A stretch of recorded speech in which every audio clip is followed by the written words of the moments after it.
Good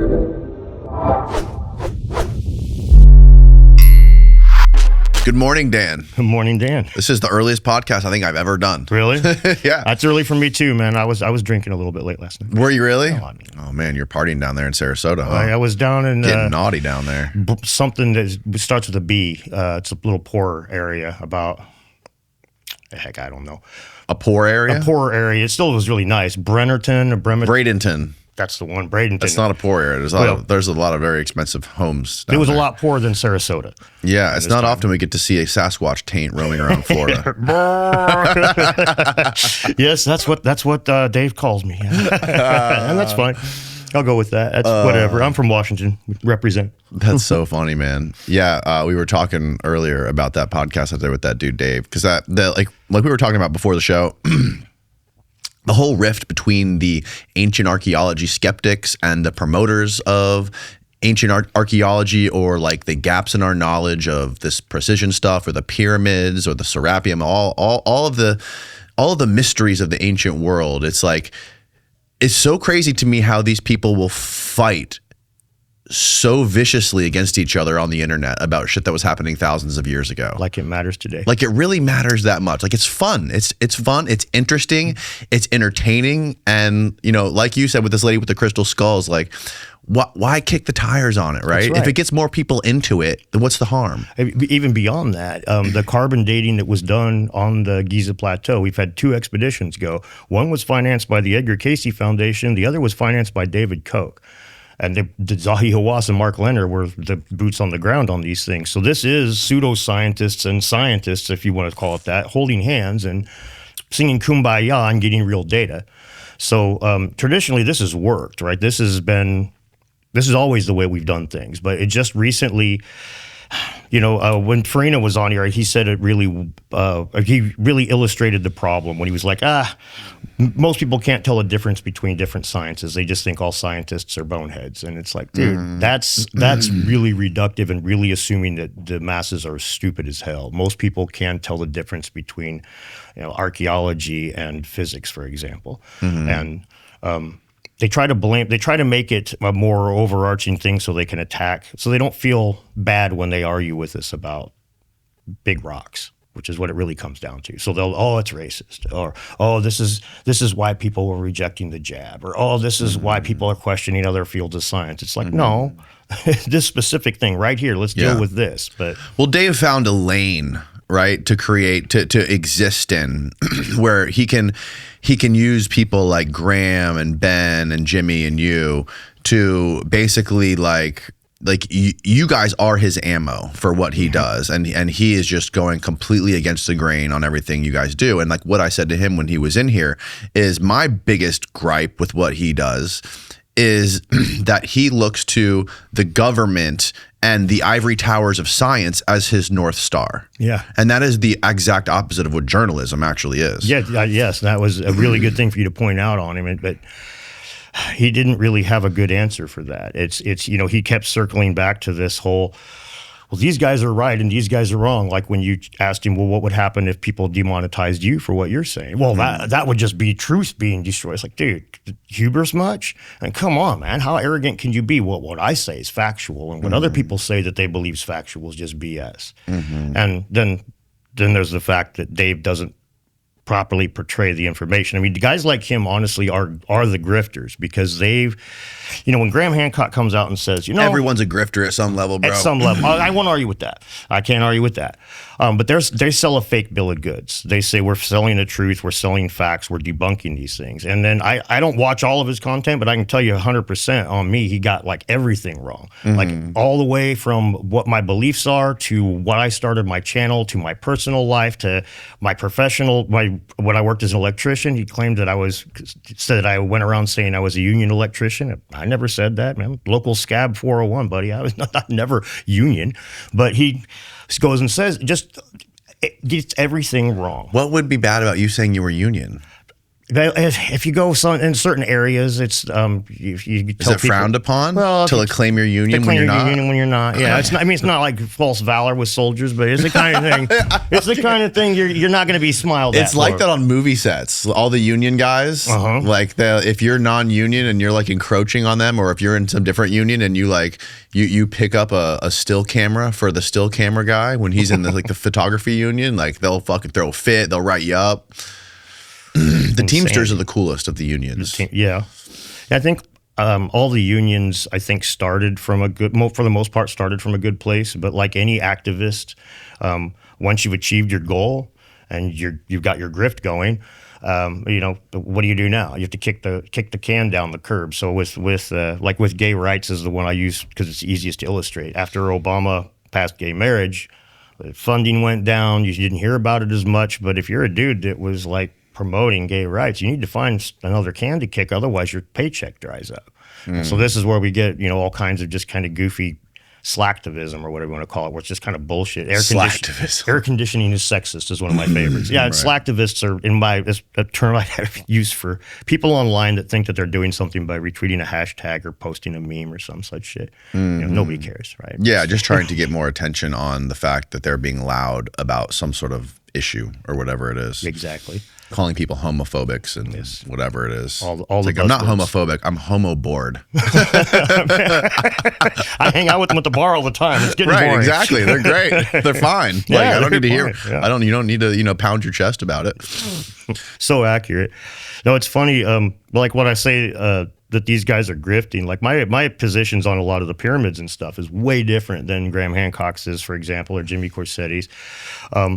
And I get along with these guys fine. Though we were talking about Carolyn, the woman with the crystal skull, and like I was telling you, she said that you're the first self-professed skeptic I've let be in the same room with this thing. She's dealt with the people that throw slings and arrows, and like we were saying, she's not doing anything that's hurting anybody. She's I think this is an important thing for a lot of the debunkers to wrap their head around. There's a certain cross-section of humanity that's just not going to go with science. They're going to have faith in something, and you can't change this. This is a genetic thing, in my opinion. And by attacking these people, all you do is polarize them. If I get up and push you, you're going to push me back. This is no-brainer shit. But as an influencer, you'll get this one. If I make something that all my followers click on, I make good money. But if I make something that all my haters click on too, and now the country might get torn in half, but who gives a fuck? That's exactly true. And on top of that, the way these algorithms work is they want you to produce content that is in the same line and right on brand with all the other content that gets the most amount of views. They incentivize you to do that. So it's easier for the algorithm to determine what audience to send it to so they can make more advertising money. And the downstream effect of that is you get people like Dave, you get podcasters that will just like find something that works and they'll just keep hammering that as long as they possibly can, because that does make the most money and that does get them the most attention. It's really hard to go the other way on stuff, especially if you rely on social media for your income. Oh yeah. Yeah. And entertain ideas that are completely counterintuitive to what your audience is accustomed to or what you're accustomed to exploring, Yeah, I'm sure you get all the time unsubscribed because you had Billy Carson on, or unsubscribed because Billy Carson. My fans love Billy Carson. Yeah, my fan, I had a lot of my fans liked the fact that I had it, that I was talking to him. But some people were like, "Oh no, you can't believe you had him on there." And he lost his luster after the Wes Huff thing. Exactly. Yeah. But he was in Sedona. We were doing the Quest for Ancient Civilizations conference, and we're going to be doing that again in Austin this October. But, he was one of the speakers that's there. And so here's the thing. There's people, I disagree with lots of people in the world. I disagreed with Carolyn about her crystal skull, but she let me in the room because I'm not a dick about it. I didn't call her Sasquatch taint. I didn't call her retarded. I didn't say that she's stupid and doesn't know anything. Yeah, that's that place in the middle there that's where I saw the skull, and it's like she's sitting next to a dude. But anyway, this guy had a whole big sweat lodge built out of stone, but he was an electrician, which is what I used to do, and he had it all quartz crystals and copper and water running above, so you get that piezoelectric effect, and you could actually feel it. These little copper plates you could touch the wall, and it's not a lot, but you could feel a little spark.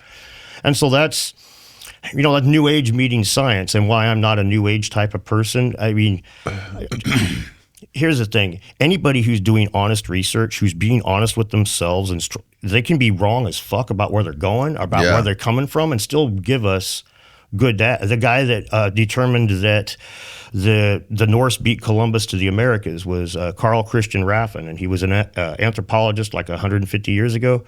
And he believed the whole reason he got started on the Norse being the first ones here was every time he saw a rock with the glyph on it, he was like, man, I don't see how those dumb Indians could have carved this glyph. So he just must be Norse. But that wrong-ass line of thinking eventually led him to reading the papers, and he was the one that discovered that Erica the Red made it over here first. So his honest research, even when he was wrong, got him somewhere. And that's, right. I think that's important, like where Dave was, if Dave had his way, and all the podcasters did what he was saying, we need to change the podcast space and make it all, science wouldn't advance. Scientists would be, as he said, they don't like conflict. For the most part, they would argue with their friends, but Dave's going to come out there, any one of them that goes against the status quo, he's going to be, you're an idiot, you're a bonehead, you're a moron, you're stupid.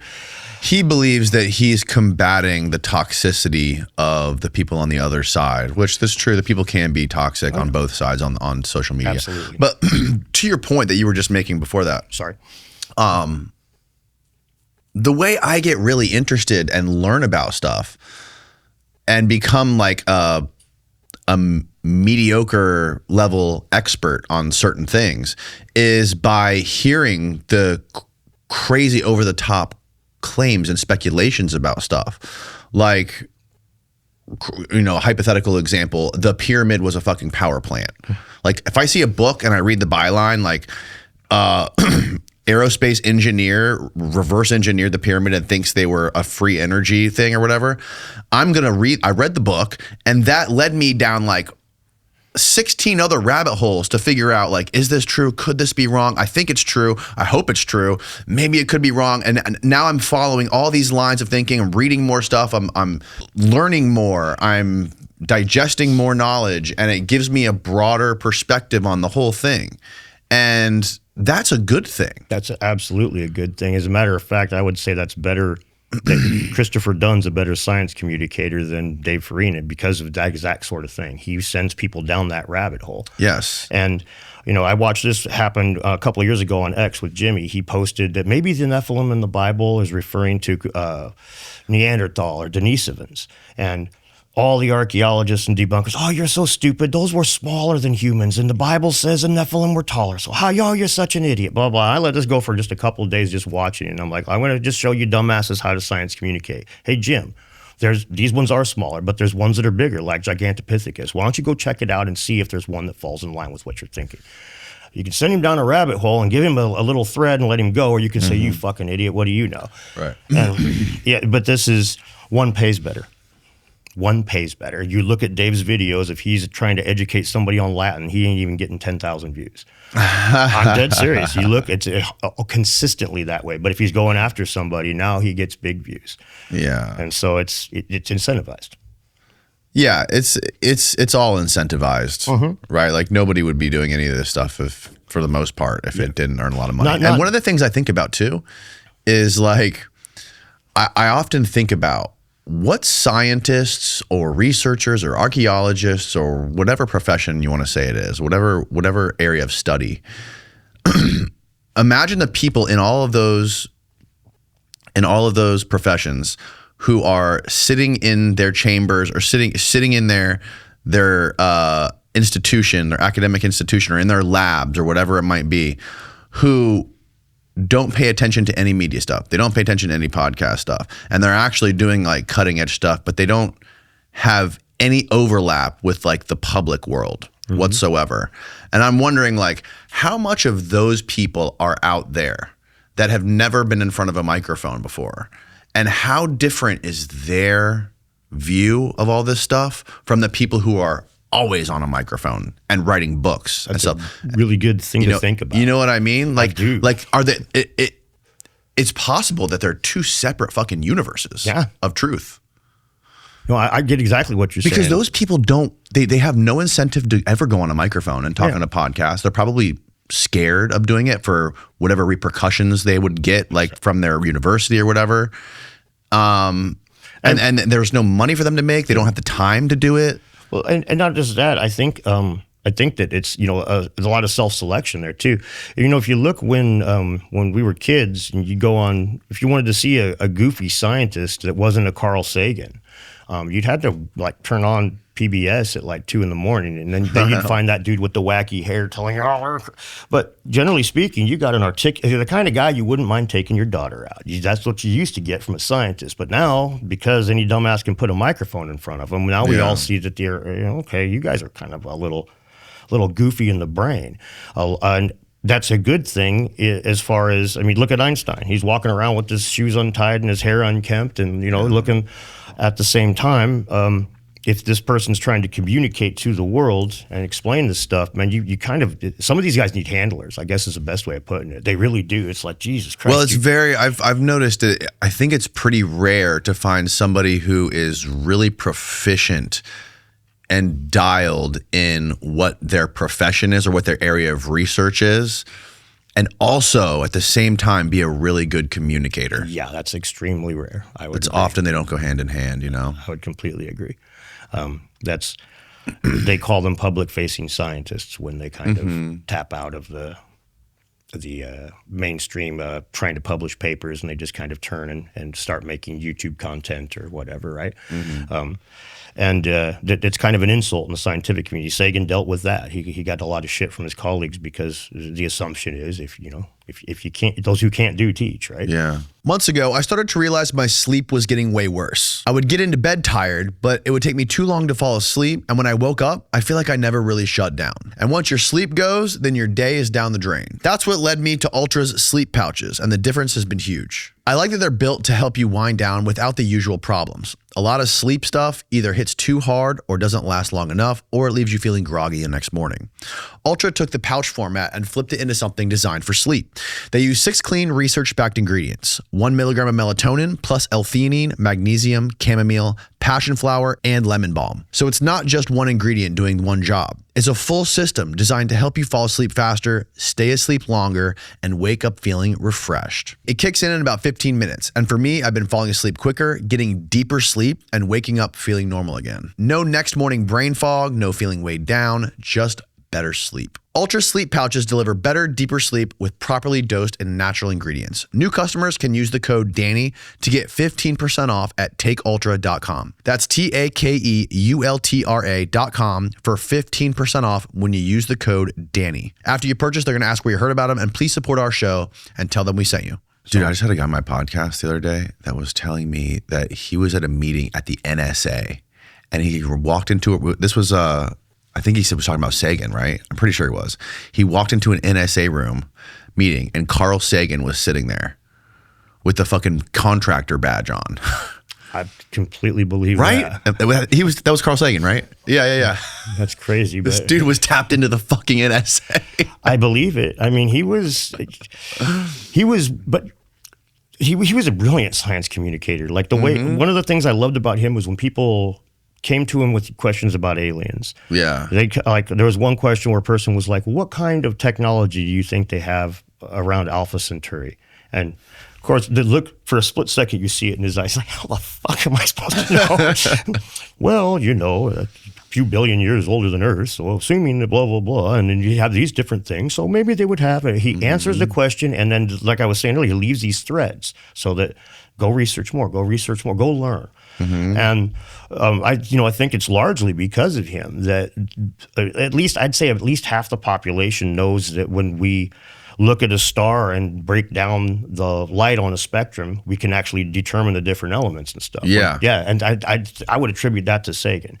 That's a kind of esoteric little bit of sciencey stuff that actually kicks the tire, it pushes against skepticism of astronomy. How the fuck do you know what that star is? And he's addressed it. And so anyway, I think, of course, he got paid by KSPS. He didn't have to fight by clicks, right? So You got paid by what? like, sorry, that's the Spokane PBS station. Sorry. Oh, yeah, sorry. He got paid by PBS and other things like that a lot of the time. Like clearly the government too, I'm guessing. Well, this gentleman who said he saw Sagan, he said this was later in Sagan's career. And I was listening to Jesse Michaels talk about Sagan, and he was saying, I'm not a historian on Carl Sagan by any stretch of the imagination, but what Jesse was saying was that early on in Sagan's career, he was very outspoken about like extraterrestrial life and all this stuff. And he's like, later on, he kind of switched his tune and started being more skeptical of it. And I was wondering if that maybe coincides to when he started working with spooks. That probably, I mean, it just sound conspiratorial, but these kinds of things, you know, doing what I do for a living now, you know, UFOs are an interesting place to dip your fingers into, but it's also, and the CIA has been fucking with that since before my dad was born, man. This is so hard to determine fact from fiction. So hard. Is this newspaper clipping real or not? I mean, good luck, right? So all that stuff, it ends up like there's a few of them though that really do stick with me. The Foo Fighters from World War II, when you got the Japanese and the Americans and the Germans all going, man, I don't know what the fuck these things are. I hope they're not the other guys. Right. As there's they didn't get together on this one. So there's a few things like that do kind of pass all of the litmus tests of. CIA couldn't fix that one, right? Right. Oh, also, like in ancient tech, like in the Bible, there's descriptions of things that match UFOs. And the Nuremberg thing, right, from the 1500s, for example. Oh, well. yeah. Yeah, and there's another one where this guy Richard Dolan made a really cool book recently on like the history of underwater objects, like underwater submerged, unidentified objects. And there was one about this ship in the Middle Ages or something like that. That was sailing off of I want to say it was the west coast of South America. And in like the middle of the night, like a football stadium sized glowing sphere rose out of the fucking ocean. And they found these like old texts of these sailors. They wrote this down and explained this whole account. That wasn't Lockheed Martin. No, exactly. Yeah. But it's unfortunate because in the modern day, now we can't, it's hard to trust. Yeah. Like I was just in Sedona, like I was saying, Sedona, Arizona's they call it Secret Mountain. I'm sure there's a real name for it, but that's what everybody calls because you look at it at night, put on night vision goggles. I saw my first UFOs, dozens of them. Really? And they did weird shit. Like you're watching a cloud and then 6 of them appear and they move in a pattern and then they disappear. But it's all happening over one mountain, so to me it seems pretty obvious that this is it's government shit right there, right? I mean, they've got toys that are. I would think that it's way more likely that that's government than if it's in one spot. I don't think aliens would come down and just like, we're going to use this mountain and let people see us flying around. Yeah, most likely. Yeah. I would say it's just hard to know, man. It's the way with the internet and the way the internet is right now. It's just so easy to confuse people. Oh man, I remember when I thought the internet was going to be like the saving grace of humanity. It was going to we were going to open the doors. Nobody could block knowledge anymore. It's going to be great. Nah, man. Instead, we get everything from people that claim to be debunkers that lie about half the shit they say, and on the other end of the spectrum, we get the satanic overlords that are taking over the world, and then on top of all this, we find out that they really are eating babies. So then it's like, I was already having a hard time at Thanksgiving trying to shut up my uncles about the fucking TVs listening to us. After that came out, they just would not shut up. Now, fuck. Thanksgiving's gonna be horrible this year, man. Do you know they were right there eating babies? I'll be eating a turkey. Like, oh God. What your family members are? Yeah, some of them get pretty spicy with that stuff. And I the guys that were screaming Pizzagate 15 years ago and being called a bunch of names and shit now, man, they feel pretty fucking vindicated. They're vindicated. Yeah. Which that was cute too when you had Farina on here, when he was like, well, I've never changed my position on any conspiracy. It's like, right. What about that one? I mean, I'm sure that he was totally on board with QAnon back in the day. Not clearly not, right? But then he was like, well, I was always, and what really was funny about that, he was always skeptical of those because I'm an anti-Zionist, and it's like, wait a minute, are you saying you thought he ate babies because he was a Jew? Is that what I'm fucking hearing you saying right now, dude? And I listening to him talk about that stuff. He's anti-Zionist because his wife's Palestinian. Yeah. But now his reasoning for, I always thought there was something going on with Jeffrey Epstein. Why? I mean, right. That's where I was like, well, is it because his last name's Steen? I'm having flashbacks to Mel Gibson. Look, what, you got a dog in this fight, Levi? Yeah. I don't know if you remember that clip from 20 years ago. Sorry, I've been on the internet a while. No, I think people had an idea what Jeffrey Epstein was all about when he first got arrested. Oh, yeah. I think even though he wasn't like in the spotlight, but I think that Vanity Fair article kind of like blew the lid off everything. Yeah. And people that it wasn't reported about widely, but I think people had a good idea. And it's also interesting that, he was also very interested in all this ancient history stuff in Atlantis. Very interested. Him, and especially Ghislaine Maxwell, was like super interested in Atlantis. She even started this like Terramar Foundation organization where it was like, I believe it was a nonprofit or something like this, all about like escaping laws in the ocean and like creating a seafaring civilization. And she was trying to find, there was like an abandoned military platform off the coast of Spain, I believe. And they were looking at like turning that into its own like autonomous country. Wow. That they could operate on. And I think Google ended up purchasing it to house their servers and shit. Anyways, she had a submarine called the Atlantis, and she was constantly exploring off the coast of Cuba and stuff. I was gonna say, I noticed she was looking for the Cuban pyramids. She was looking for that. And people think, I mean, when she went off the radar after Epstein died and was hiding, she's changed her name to Janet Atlantis. It's like, how crazy is that? If I ever go into hiding, I'm going to change my name to Frank Sasquatch Taint. Frank Sasquatch Taint. Nobody will ever find me. But yeah, that shit is so weird. It's like, and we were saying before the podcast about we live in a time when people can pick and choose their scientists like they pick and choose their politicians. They can just kind of make up their own truths as they go. You can always find somebody with credentials that'll back up anything you want to believe. Yeah.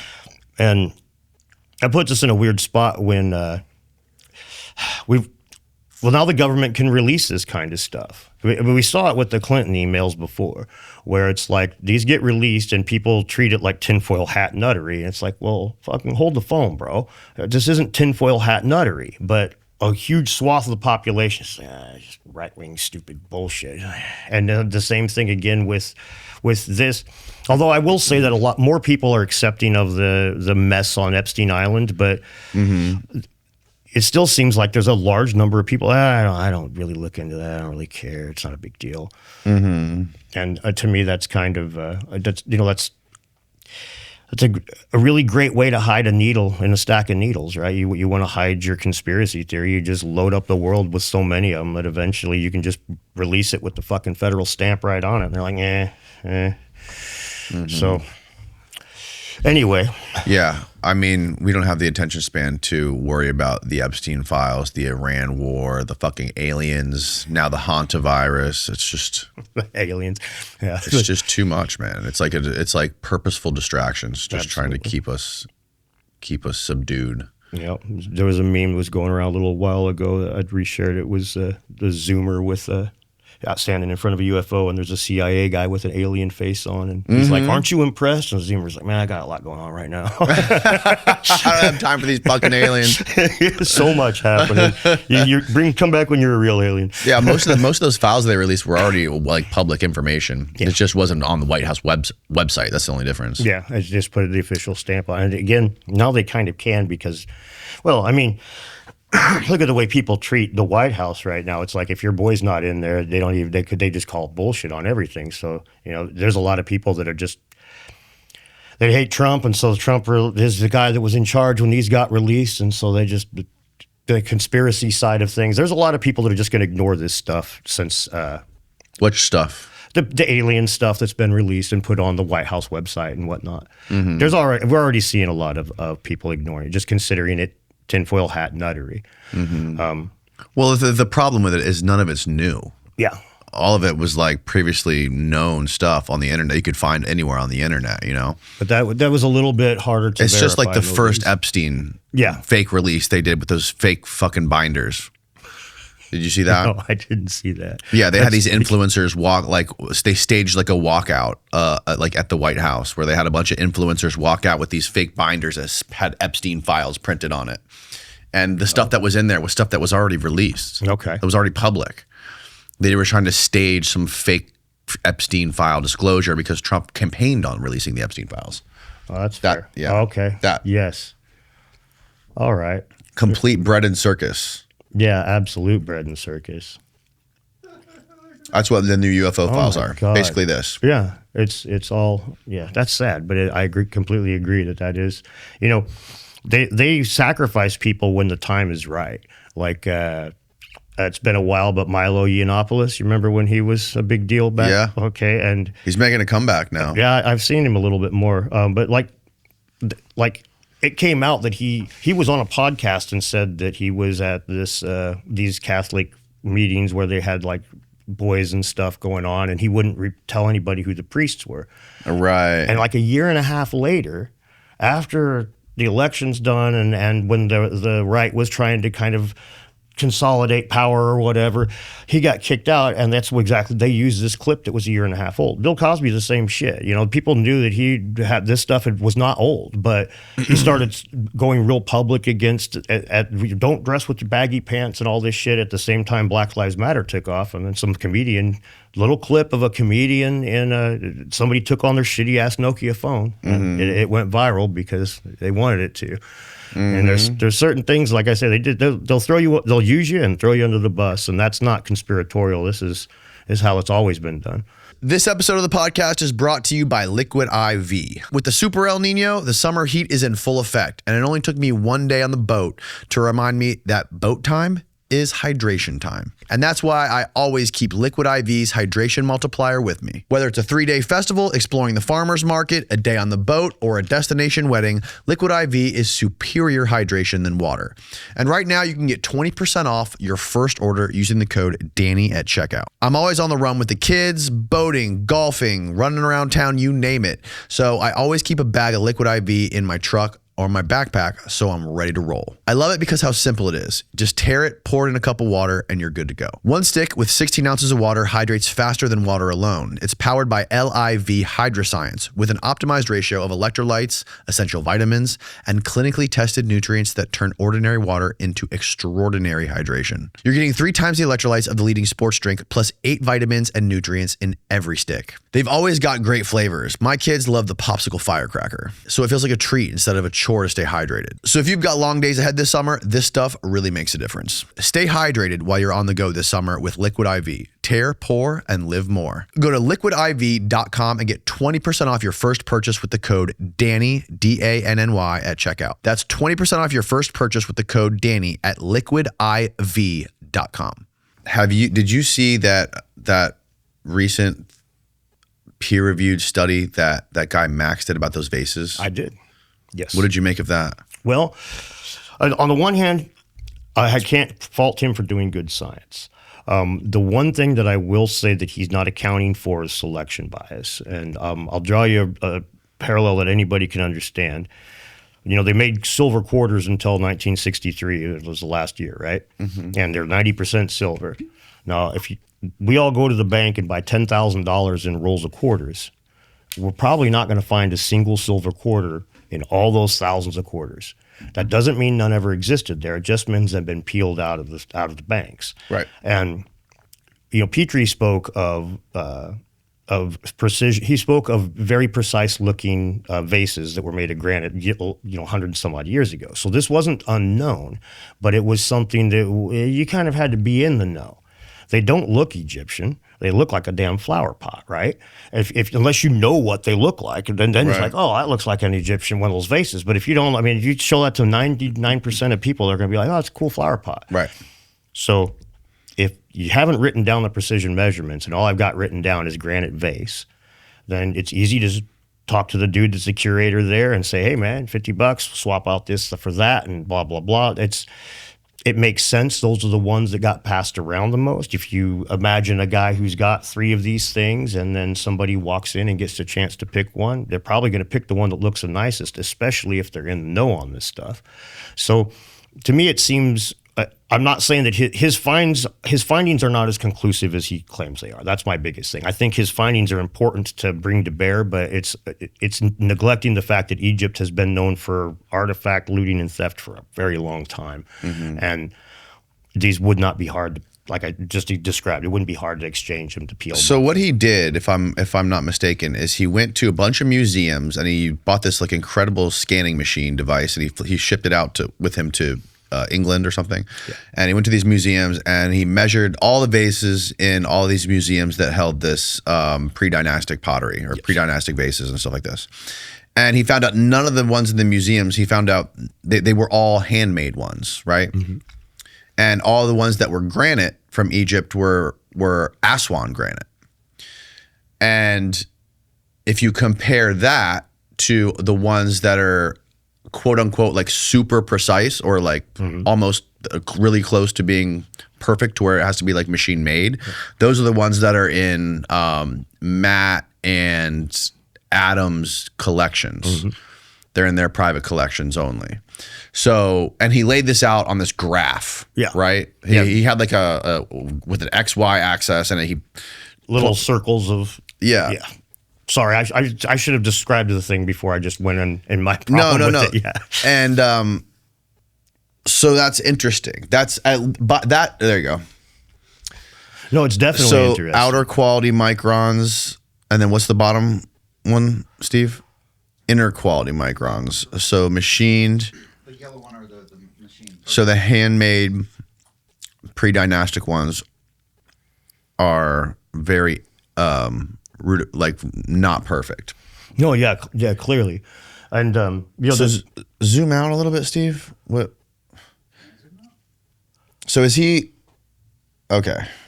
What is the summary of this? Well, what he's basically saying here is that the vases that are in private hands tend to look nicer than the ones that are in museums, and the implication be that he makes it very clear that he believes that they were all manufactured by some other company, basically forgeries. He brought one in here that he paid to have a Chinese company make, and he showed the video of them doing it. Yeah. It was pretty, like they were doing it by hand. They were using like crazy, like they were using like chisels and shit to do the rough outline of it. I don't know. I forgot how they did the rest of it, like the finishing part. But I don't even think it was like a CNC machine or anything like that. Yeah, no, that's one of the things that I've always laughed about is that all these machinists always talk about like how you would machine these things. Like nobody machines stone, man. Nobody machines stone. They carve it. Right. But the interesting thing to me was that all of the vases in all the museums, they all had lots of weathering on them, and they were all, the granite ones at least, were Aswan granite. And I don't think any of the precise ones that Matt or Adam have are Aswan granite. I haven't looked into. I would be curious. To Matt. I should have asked him about that because he did say that machine wasn't that fancy. He said it was affordable, but of course, what's affordable to Matt and what's affordable to me are two different things. Just a little bit different. That's funny.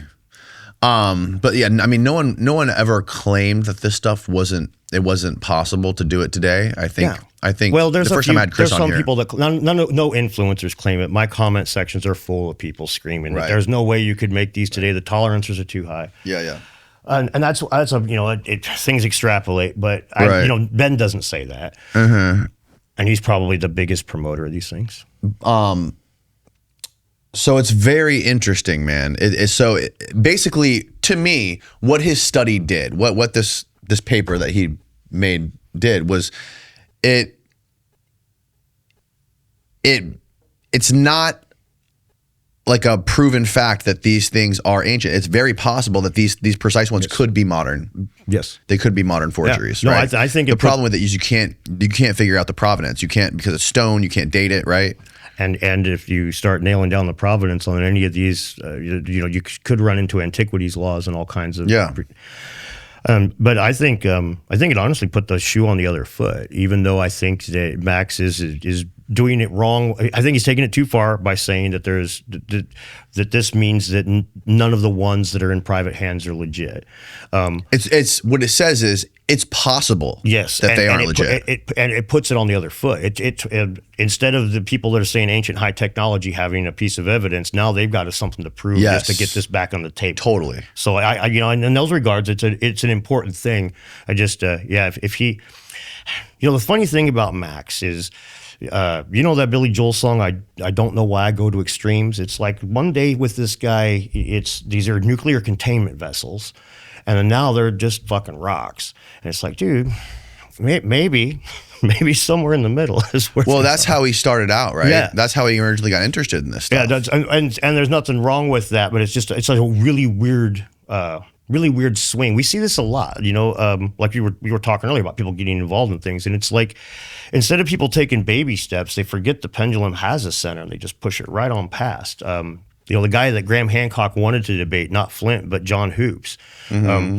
He's flat out says that he got into archaeology because of Atlantis. When he was in 10th grade, he wrote a paper on Atlantis, and that's what got him into archaeology. And now he debunks it so hard that he's the guy that Graham wanted to go up against. Wow! Yeah, just get pushed. These pendulums. That's amazing. It's weird how that works, but in my mind, it's like. John Hoops. Yeah, John Hoops. That name sounds familiar. He hides. He's a university professor at KU. He teaches a lot. He's a big Wikipedia editor. Oh, wow. Really funny fact, if you go to the Younger Dryas Impact Hypothesis page, he's one of the main Wikipedia editors there.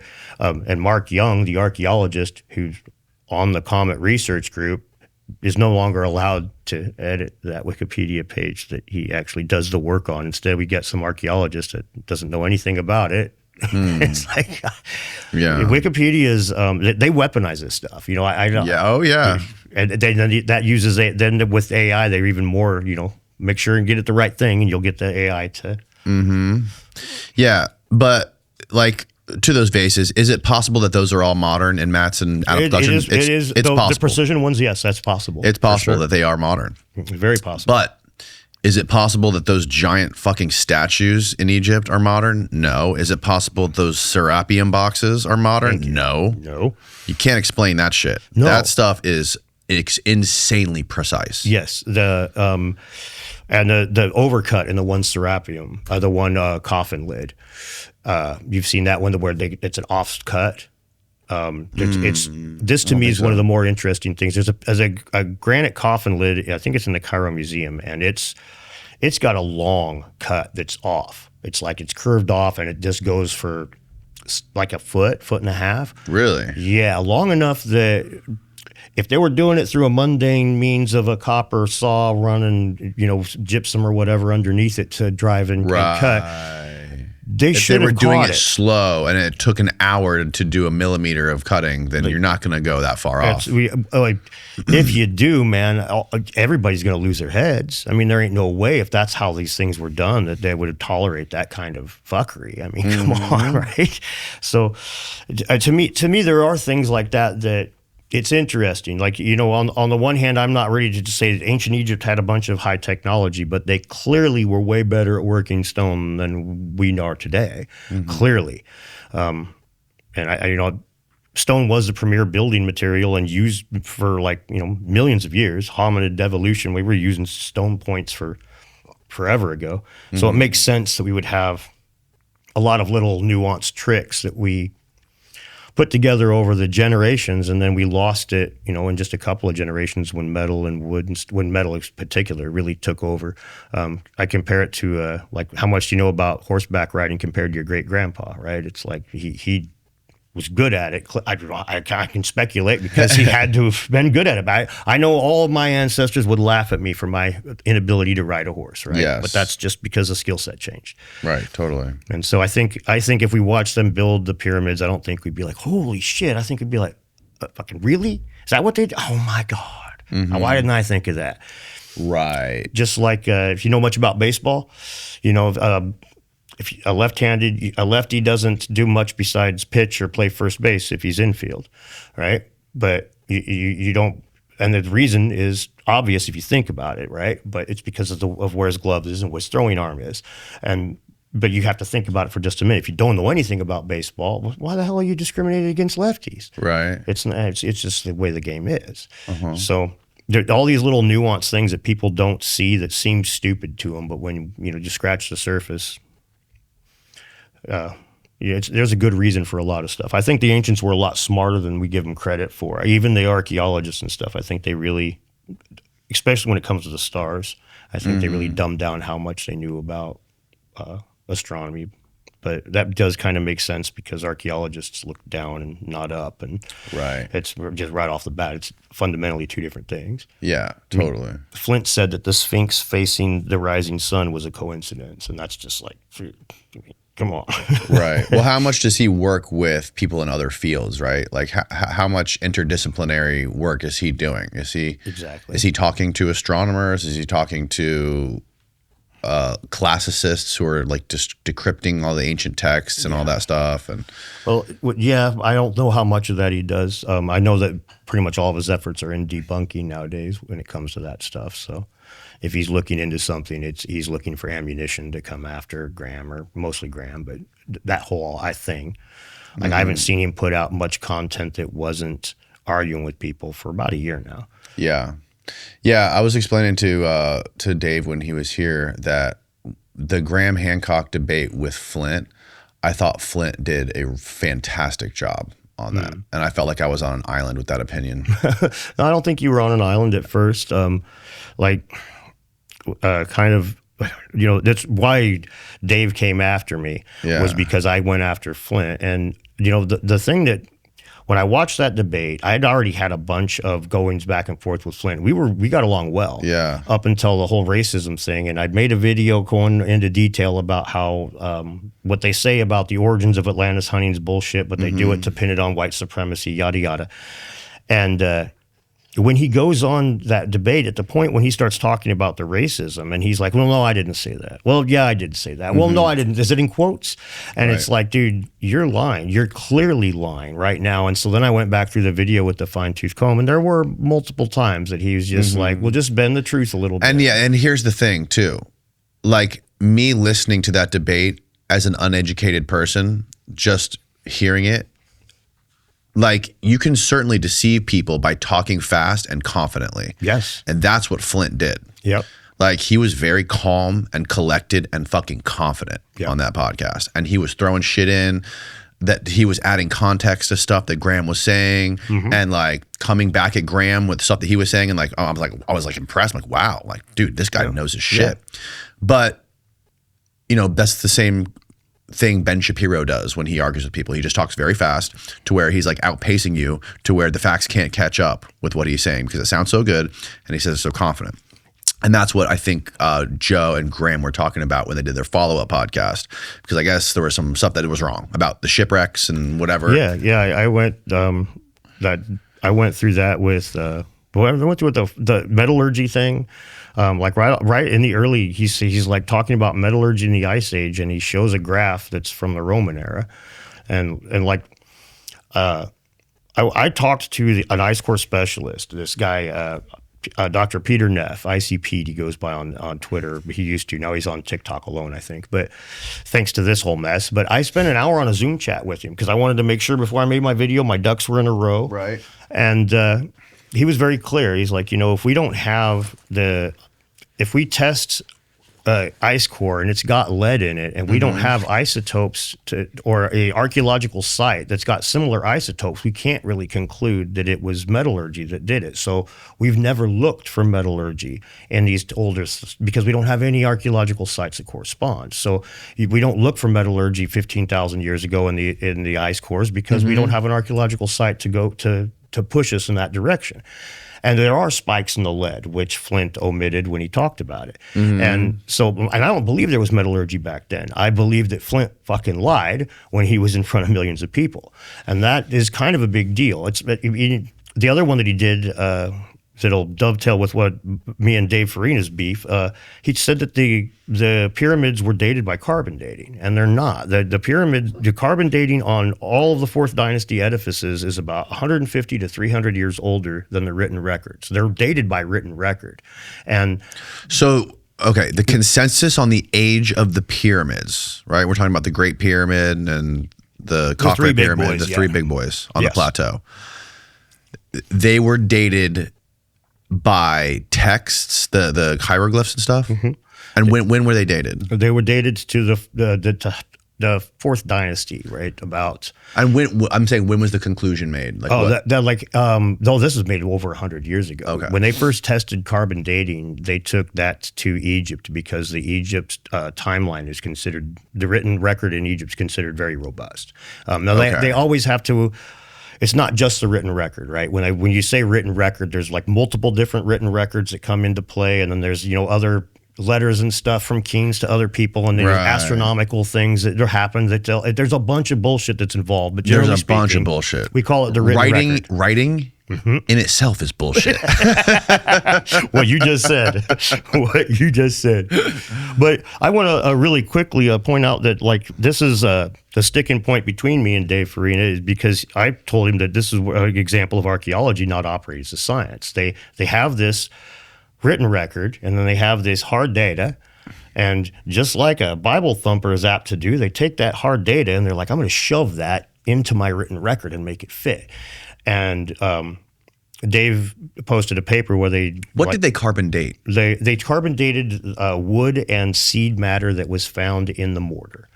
And so some of it was done on the interior and stuff. So it does make it difficult. It's pretty. Even Graham, back in 96 in Message of the Sphinx, he said that the pyramids were definitely built by Khafre and stuff, but by the kings in the Fourth Dynasty. But he believes the floor plan, the layout is much, much older. But at any rate, the fact is that what they did to get rid of this, and this one disparity in the First Dynasty. Second Dynasty, the written record and carbon dating line up great. You get to the end of the Third Dynasty and the Fourth Dynasty, and they veer off for a couple hundred years, and they go back together at the beginning of the Fifth. Right when all the cool shit's getting built, the carbon dating goes off. When is the Fifth Dynasty? What year? The Fourth Dynasty was 2600 BC, so the Fifth would be probably 2540 or something like that. Okay. I'm not off the top of my head, but. Each dynasty was roughly how many years apart? It's 100. About 100? Some were 70, some were a couple hundred. But can you find me a beautiful graphic timeline of the Egyptian dynasties for my elementary school brain? Egyptian dynasty. You can keep going. Oh, okay. I'm sorry. But yeah, the fact that the carbon dating, is different was only in that area has bothered Egyptologists ever since they collated the data, and I want to say 2001 or 2009. Mm-hmm. But they did a paper in 2016 that they used Bayesian modeling. If you know what Bayesian modeling is, I didn't until this, but I dig into stuff. It's my job. So. Well, in this case, what Bayesian modeling is you start with an idea, you start with a known, and you try to modify it with a mathematical formula, including other things. And so you do prioritize different information, and you revisit your original belief over and over and over again. And so what they did with the Bayesian modeling on this is so fucked, because they got all these carbon dates that are all over the place, right? But they tend to lean to that 250 years older. So to make it work, they eliminated all the dates that didn't correspond with a known ruler, and then they favored the dates that were the most recent. And that's just the most ridiculous thing ever. Oh, well, look, we massaged that. Look, we did science and made it all go away. And it's not science. It's like if we say that you say you owe me $1 and I say you owe me 100, and then I say, look at this mathematical equation that I just did that favors the bigger numbers than the smaller ones. Guess what? You do owe me $80. It's like this is it's not science. This was mathematical fuckery. 31 dynasties. Yeah. They 31? They went on for a while. And so the dynasty number 1 was 3,500. Is that right? Right in there. I think 32, maybe. Okay. But yeah, it was the unification of the two lands. But yeah, there's so that little bubble. My whole thing is, like I say, the carbon dating lines up all those other dynasties pretty well, but just that one little spot. Around the 5th. So yeah, the 4th is the big one. That's when all the cool shit, the Sphinx and those 3 big pyramids were said to have been built. But the end of the 3rd all the way to the beginning of the 5th. And it's supposed to be 20 years or something like that? Yeah, I've called that one the gateway drug to being a pyramidiot. The gateway drug. When they tell you they built it in 20 years, any guy with a tool belt's like, yeah, they did, man. Sure. Like, fucking come on, dude. That's fucking hilarious, man. But I pointed out that Dave that paper used Bayesian modeling. It was just mathematical fuckery. Yeah. And then I pointed out that my belief isn't the same as Graham's. I think that. King Snefru, like the Egypt, he's got the 3 pyramids, right? He's got 3 big pyramids, the Bent, the Red, and the Step. And he's the only ruler with 3 big pyramids. And they're like the first 3 big ones. I think he deleted somebody. I think he deleted another dynasty.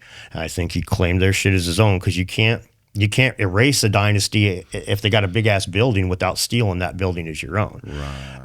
And I think that's why the carbon dating veers off from the written records. I think that's why everything kind of goes to shit there for a minute. Professor Dave didn't want to discuss that one, so I'm going to challenge him. I want to debate his ass on this one, since he keeps hiding from me on it. Because that's not okay. It's not a big deal to some people, but it's a huge deal to me, because if archaeology is claiming to be a science and it's claiming to follow the scientific method, it's leaning on itself in favor of a story. It wants to hold up a narrative at that point. And I'm not saying there's some big cabal to conspiracize this. I'm just saying that the Egyptologists all say that this written record's got to be what's right, and this carbon dating is just pesky, and so they make it go away. And that's not fucking science, dude. As an electrician, I couldn't do that. Oh man, I sure wish that we didn't have to have a ground here, but I'll just do without. It's not how that works, man. Right. But that was actual science stuff, actually working with nature, as opposed to just trying to write a story. Historians are smart enough to not call themselves scientists, even though they do the exact same thing. And they as disagree on archaeologists tons do. of stuff. Yeah, of course they do.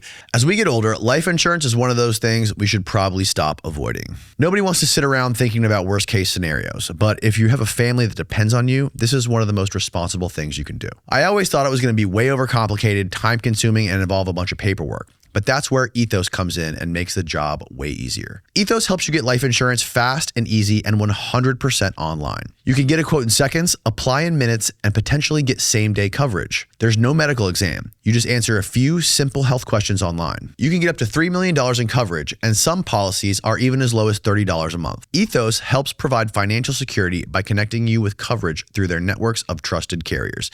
And they have 4.8 out of 5 stars on Trustpilot with over 4,000 reviews. This is one of those things that takes just minutes now, but makes a massive difference down the road. Take just 10 minutes to get covered today with life insurance through Ethos. Get your free quote at ethos.com/Danny. That's ethos.com/Danny. Application times and rates may vary. Then they should have debates and stuff. They should, but when it comes to our past, and even debates, you don't really get anywhere. No, I mean, so the people that are doing the debating never get anywhere. They stay separated. But sometimes, like it's happened with me, where I've done that and I've kind of like switched my position on things a little bit, or found out like, okay, the truth is not where I thought it was. Yeah, debates are useful that way. But like you were saying about Ben Shapiro and Flint, yeah, and I mean the other one, if I start throwing bullshit at you, If I'm doing the Ben Shapiro thing, I just rapid fire, and it's loaded with bullshit, real fact,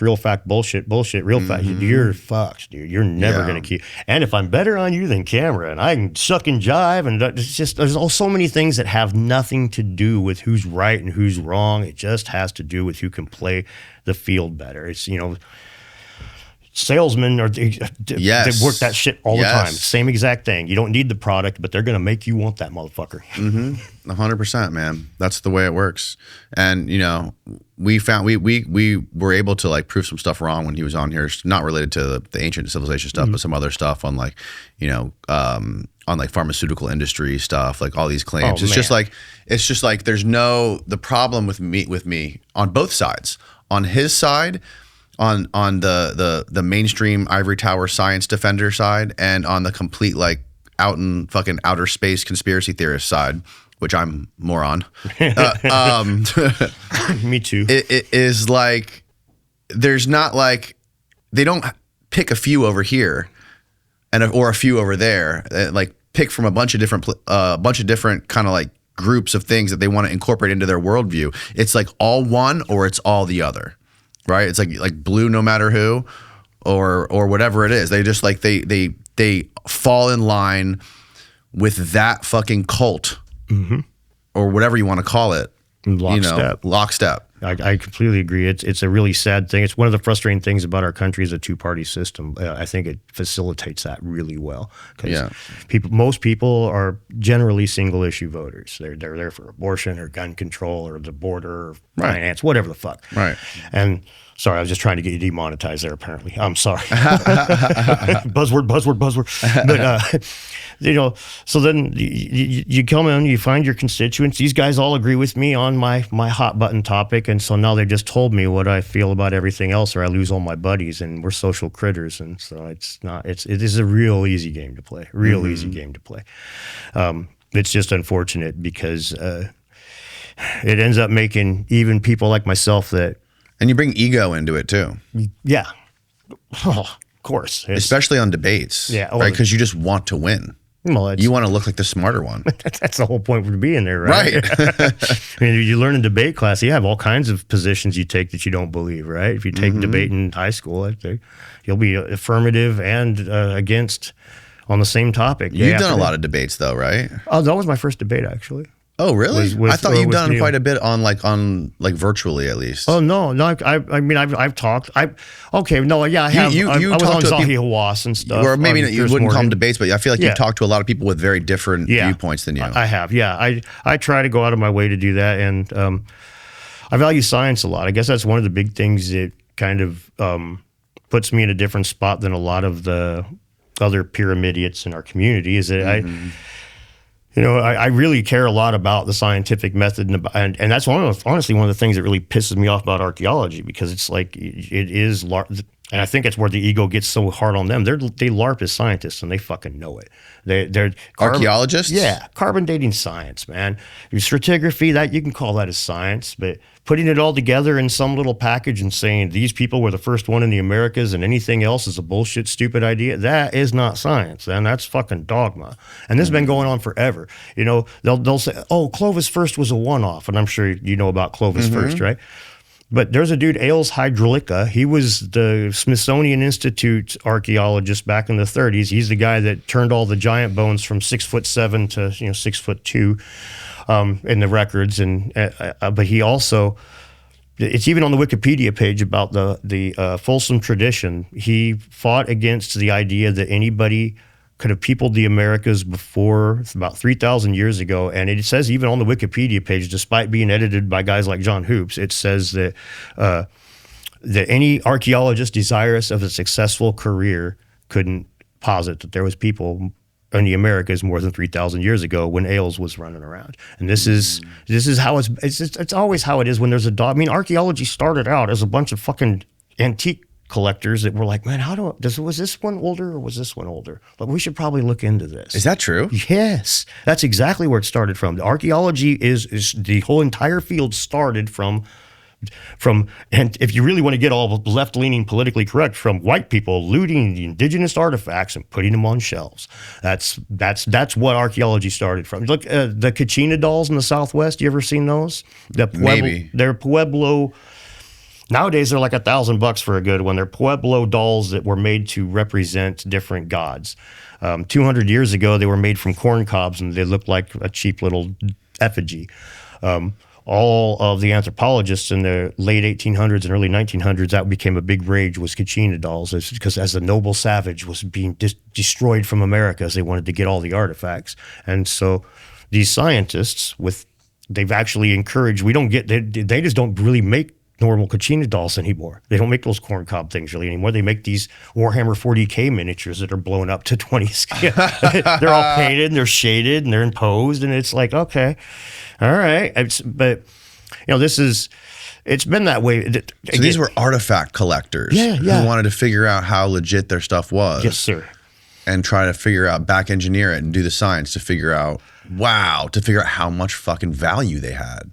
Yeah, and now they call it a science, and historians use the same shit they do. This is the fucking problem with it. You want to say that commerce and science are two different things, but that's not true. No, they never have been. They're fucking so intertwined. Yeah, it's not even funny. And every aspect of science is intertwined with money. Clearly, like when you were talking to Dave about about pharma and about the whole, you could see his position was totally faith-based. He didn't have evidence to go on to say what he's saying. He's like, ivermectin killed all these fucking people because ivermectin. There you go. They killed all these people because they didn't get COVID treatments. Like, you got numbers on this, or are you just saying, okay, cool? Yeah. No statistics. All right, cool. That's nice to know. I mean, it's like, dude. We saw. I've never seen anybody defend these billion-dollar corporations like that. That was insane. Like, it's on one hand, you claim to be like against grifting, but at the same time, out of the other side of your mouth, you're defending the most lying, cheating, stealing, evil billion-dollar corporations that have ever existed. Well, yeah, like I said, these guys grift. He's a grifter. I know for everything that he got wrong about me, that he. If your job is to go out and I say, I'm giving you the straight facts, and you get everything wrong, you need to at least come out and tell your audience, hey, man, I got some shit wrong there, bro. Yeah. He doesn't. Instead, he hides from the debate. I've been challenging him to a debate for 2 months now. Pierce Morgan, potentially, even. Really? He's been on Pierce, hasn't he? Yeah, and so have I. So have you, yeah. Yeah, and so, but he's literally, he's afraid, because once he found out that my position wasn't some goofy fucking 20,000-year-old pyramid, it was just like, I think they deleted a dynasty, and I think that you guys need to quit fucking with the carbon dating, and archaeology is not a science, and there's my evidence. Now he realizes that he's not debating some goofy tinfoil hat dude, and so he's hiding. He knows that if he sits across me, I'm going to clean his fucking clock with this one. He's 100% on it, and yeah, you notice he didn't even mention my name when he was here, mm-hmm. Right? It's he didn't. I don't remember. Did he? No, he didn't. He didn't. I was looking to see if he did or not, because I know he's trying to pretend that I don't exist to make me go away and stuff. And it's so funny because it's like I debunked the precision vases 2 years ago. Before I did anything about Flint Dibble, I debunked the precision. I had a video talking about how, not fully debunked, but a lot of the stuff that's involved, a lot of the goofy encoded information and all this. I kicked the tires on that hard.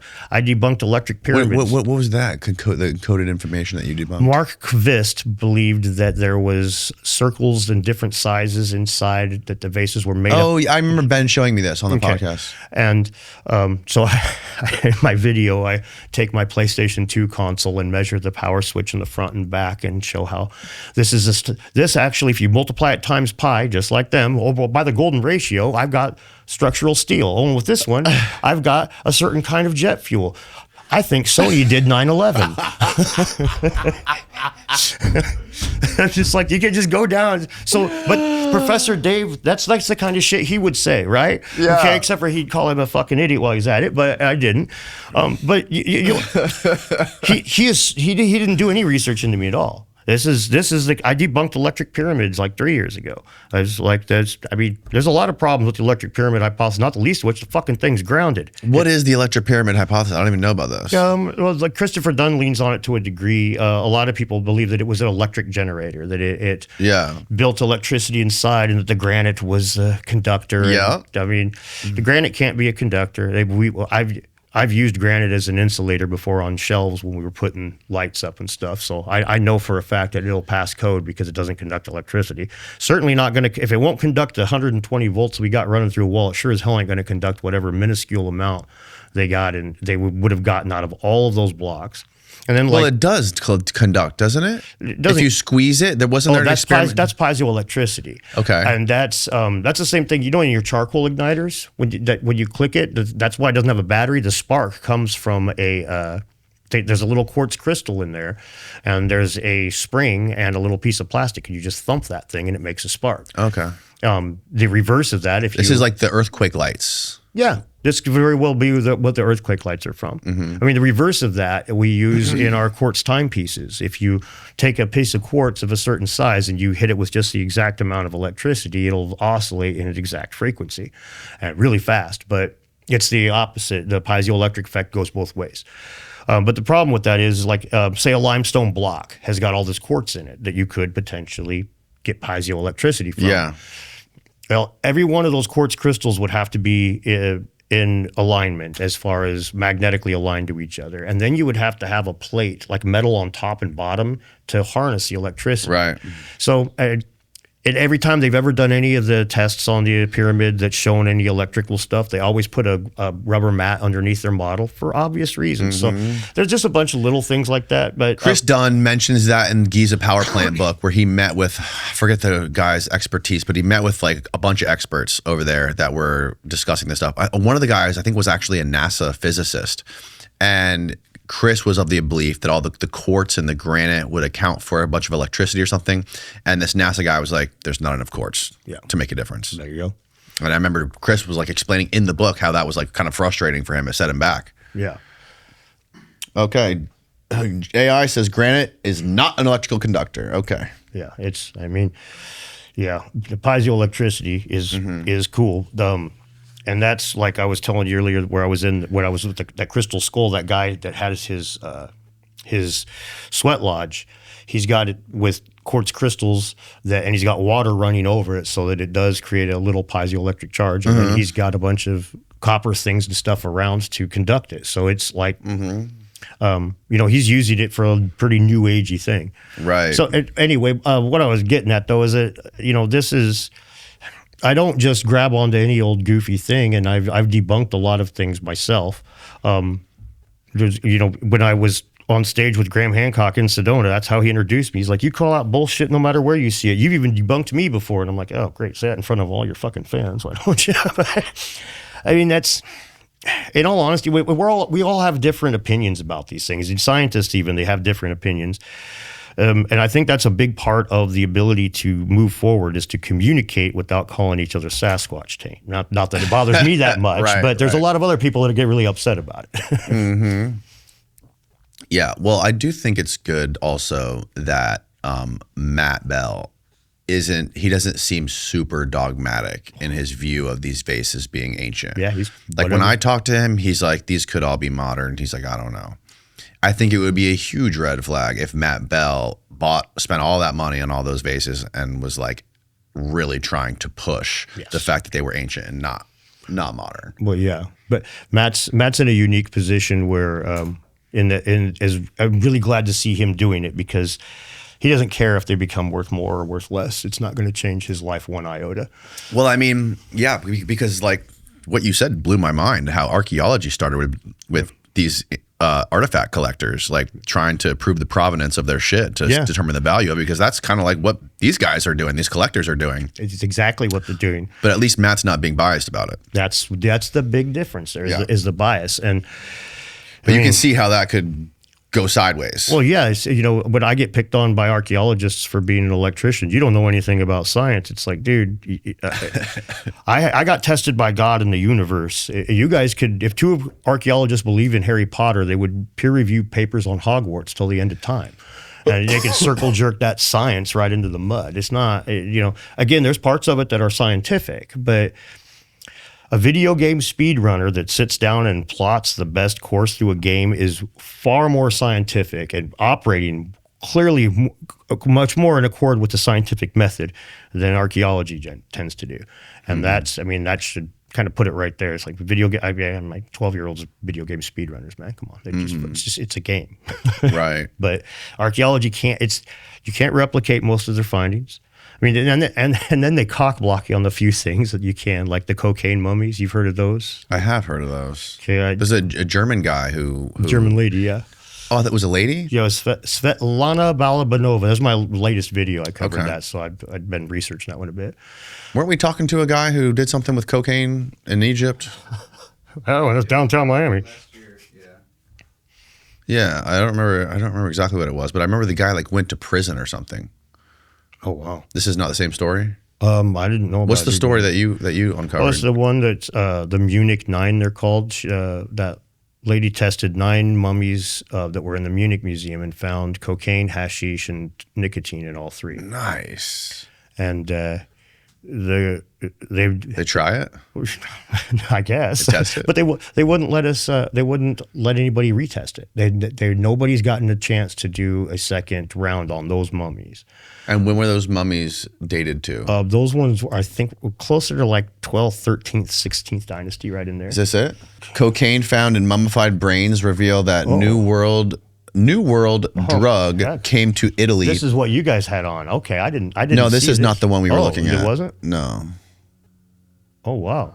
So where those arrows are? Oh, the 17th century. Okay. This is much later. It might be a second cocaine mummy. Yeah, no, this one, if you look up Munich 9 cocaine mummy. Oh, yeah, you got it right there. Yeah, Hennet Tui is the priestess that was the big one. Yeah, she was, of the Munich 9, she was the one that they knew who she was. Yeah, there you go, 21st dynasty. 1000 BC? Yeah. And long before Old World, New World contact is accepted to have occurred. And these guys, but they won't let them retest the mummies. And it's created some pretty funny debunkings. I had a lot of fun in my video when because the guys will debunk it and say, well, we tested other mummies and they didn't have any cocaine in them, so I don't know about that. I'm like, man, you're going to be my lawyer next time. Well, Your Honor, we tested his neighbor. I know Mr. Richards was positive for X, Y, and Z, but his neighbor wasn't. So how do these people imagine that cocaine and nicotine got into these mummies? A lot of people think it's Old World, New World contact, right? It would be what contact? Old World to New World contact, like the Egyptians or Mayans. I mean, we know fuck all about what was going on in the Inca and Maya world, and we know it was big. And so, I mean, it is feasible that they did, trade some drugs back and forth. And people, and so many of the debunking things, well, why didn't they bring other foodstuffs? But why didn't Pablo Escobar bring fucking corn with him? I don't know, man. It's not that complicated. Mm-hmm. It's like you're bringing something that people really want. And the other thing that was really interesting was that they point out and kick the tires on, which is funny. They say, because the Egyptian mummies have about 1/3 as much as the Peruvian mummies. There's a bunch of mummies from Peru that are loaded with cocaine. What? Yeah, but they come right from where it was at. And they just chew the leaves, right? But then we find it in their system. Oh, it was coca. Yeah, it was coca. But it wasn't actual cocaine. But when they isolate it afterwards, it's cocaine that they're isolating, right? She takes a sample of like a tooth, washes it with water and alcohol, smashes it with a steel ball, right, and then Richard Pryors it without blowing herself up. So what she's left with is cocaine, right? So wow. So that's why they call them the cocaine mummies. But yeah, it was definitely cocaine wasn't synthesized till like 1855, I think. Right. So that's right. And yeah, so these people were probably chewing coca leaves and stuff like that. But how'd they get there? Yeah, how did the mummy get to Egypt? That's the question. Well, yeah, how did the cocaine get from Peru to all these different mummies? I mean, it's one thing if it was just one. 1000 BC. Yeah. Well, they had boats back then, right? Clearly, and yeah, of course they had. I mean, and the odds. Basically, this is why there's a lot of pushback. It's proof of cross-continental contact long before it's supposed to be accepted. It goes against the narrative. It goes against the narrative. Of a cross-continental contact. And yeah, see, and they can't reproduce the results. A lot of them only show nicotine. but yeah, the claim of contamination is a funny one to me. They say, oh, maybe the mummies were, maybe somebody spilt cocaine on it. And it's like, I mean, when I was on Rogan, that was the first thing I said when he asked me about the cocaine. I was like, well, it kind of seems to me like some of those guys are just doing bumps off of the mummies back in the 70s or something, right? Pretty straightforward. Not impossible, I guess. No, but the thing is she washed it with water and alcohol. But even if she just washed it with water, like she did in some cases, I mean, dude, you put cocaine powder down and pour a little water on it, see what you got left. You ain't gonna have no fucking cocaine left, you know? So it's like, she's cleaned these things. Contamination's not really, so they ignore that, and they also accuse her of outright lying. That's one of the big ones. She's just bullshitting. Yeah. That's the same kind of shit that Dave was here saying. Well, this scientist, I don't agree with him. Yeah. So he's a fucking liar. Yeah. Okay. They know they're grifting. They know. Yeah. There's no such thing as a true believer that disagrees with you, sir. I can't believe I'm in your presence. Yeah.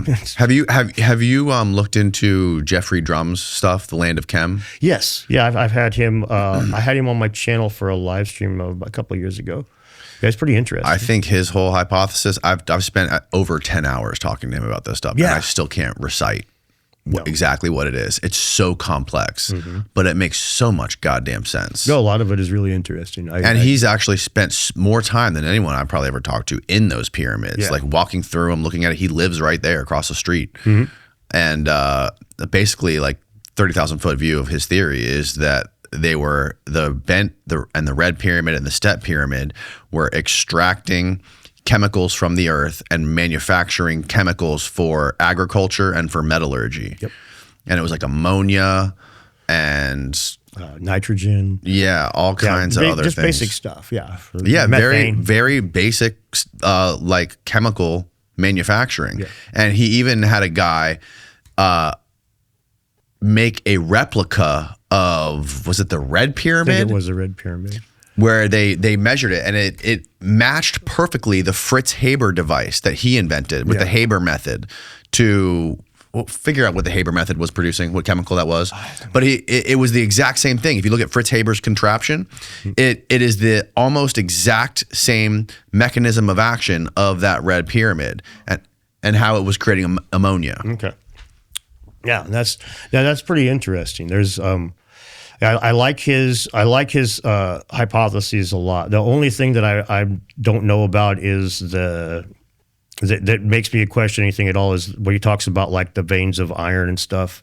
The iron veins. Yeah, I haven't been able to find any references to those, but I didn't dig real deep. I just dug into it a little bit, and I was like, it doesn't seem like we're finding this. So I could be wrong, but well, he actually has photos that he's shown of like going in those cavities on the sides of the pyramids, and he like has pictures of the iron veins. Oh, okay. And he must have spent an hour explaining to me all the evidence of the iron veins that are underneath the pyramids and all that stuff, and like the different types of rock, different types of stone that conducts heat and stuff like that. And he thinks that the Filippo Biondi thing is complete bullshit. Yeah. And Filippo Biondi invited Jeffrey to his first presentation that he ever did on this stuff. So kudos to him for actually having someone in there who is going to like have a nuanced opinion on this and give him pushback. But Jeffrey's of the belief that there's sort of like natural iron veins that go down underneath the pyramid. He doesn't think that there's like these perfectly spun coils that go down under it. And he also, he did like a very detailed breakdown of all of the papers that the Biondi guy has released. And he's found inconsistencies and stuff. And like, he's found, holes in their way of measuring it. And like one of the big things that he pointed out to me was in the central pyramid, I think it's the Khafre pyramid, when the Biondi protocol, as he calls it, use their satellites and the other, I forget exactly how it's done, SAR, aperture radar. When they use that to scan the central pyramid, they showed their diagram or their heat map of it or whatever. And he claims that there's these big chambers inside of it, the size of the king's chamber. Well, we know for a fact those aren't in that pyramid. Yeah. So that's a huge red flag. Yeah. To me, At first, the scans had me a lot more excited because, like I looked into synthetic aperture radar. Again, it's my job, so I dug into that, and in the 70s they used it, and they just analog stuff. There's this really cool chart that was like a picture of a blob, and then like a Soviet tank, and a picture of a blob, and then a Soviet plane. It's like this is for the military. This synthetic aperture radar blob is usually this T-34 tank or whatever. Mm-hmm. Then computers have made it to where, like, it's down to like, I think it's 2 centimeters of fidelity from space. So when they're like, oh, we're using AI to make this, it made sense to me. And then I even dismissed the 5 King's chambers as, well, you get 5 thumbs on, sometimes when you're making AI art. AI is still kind of a little stupid. Yeah. But now we're at a point where I'm very much on the shit or get off the pot at this point. It's like I either dig up, go somewhere, prove it, or quit because Second Sphinx and more stuff on it's all I'll forgive a little bit of stuff to market. You got a cool product here. But the fact is, you're out there screaming about all this shit, and no alphabet boys have snapped that shit up yet and said this is mine or disappeared him. Or the U.S. government probably wouldn't even use it to look at other guys. We'd probably just be like, you know what? I'm way more concerned they're going to use it to look at us. So just fucking toss that and put that in the lock and throw away the key. But. Mm-hmm. So yeah, there's a lot of things that make me really, really skeptical about the military applications on this. Honestly, would be there's no way if it was working the way it does that it wouldn't have been by now. Well, yeah, and if you and one of the other big problems with it is if you look at the raw data, like the raw images that it came up with, and you look at the AI renditions that he made, it's like, how in God's name did you come up with this out of this? Yeah, it's like pull up the images of that stuff, dude. It's insane.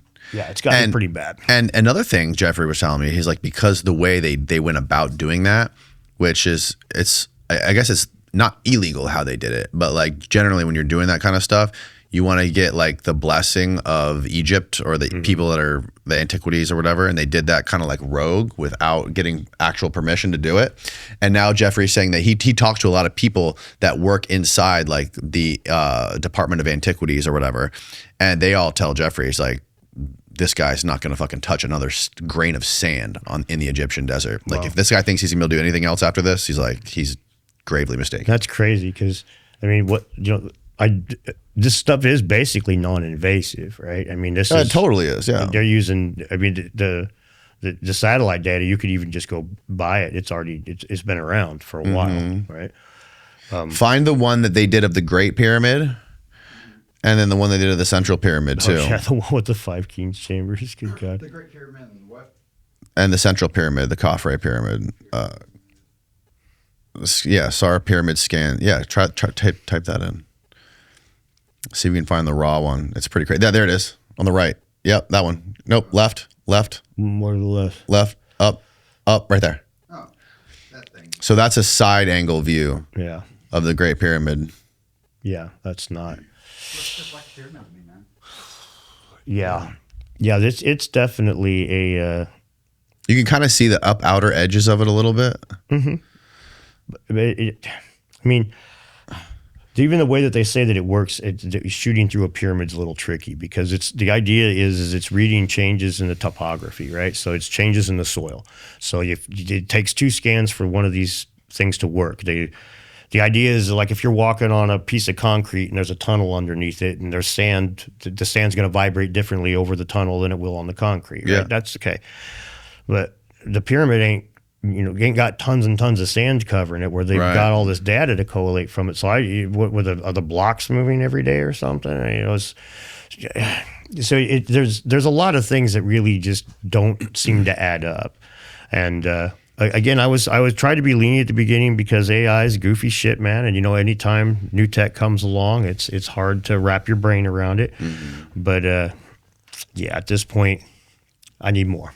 We spend so much time securing our passwords that we tend to forget that our data is already public. And that's why I'm working with Incogni. You got to check them out. Incogni is the ultimate set it and forget it tool for taking back control of your personal information. Your digital footprint is basically a map for scammers. Identity theft is at an all-time high right now because our personal details are sitting on people search sites for anyone with a credit card to see. Incogni handles the general removal of your info across the internet so you aren't a sitting duck for identity thieves or elaborate financial scams. The real game changer is their custom removals, which you can get with their unlimited plans. It's unique because it doesn't just stop with big brokers. It goes after the niche ones too. And you can track every single request right on your dashboard. It's like having a digital cleaning crew working 24/7 to keep your name and info off all of these sites. Clear your name from the web today and go to incogni.com/Danny and use the code Danny for 60% off their annual plan.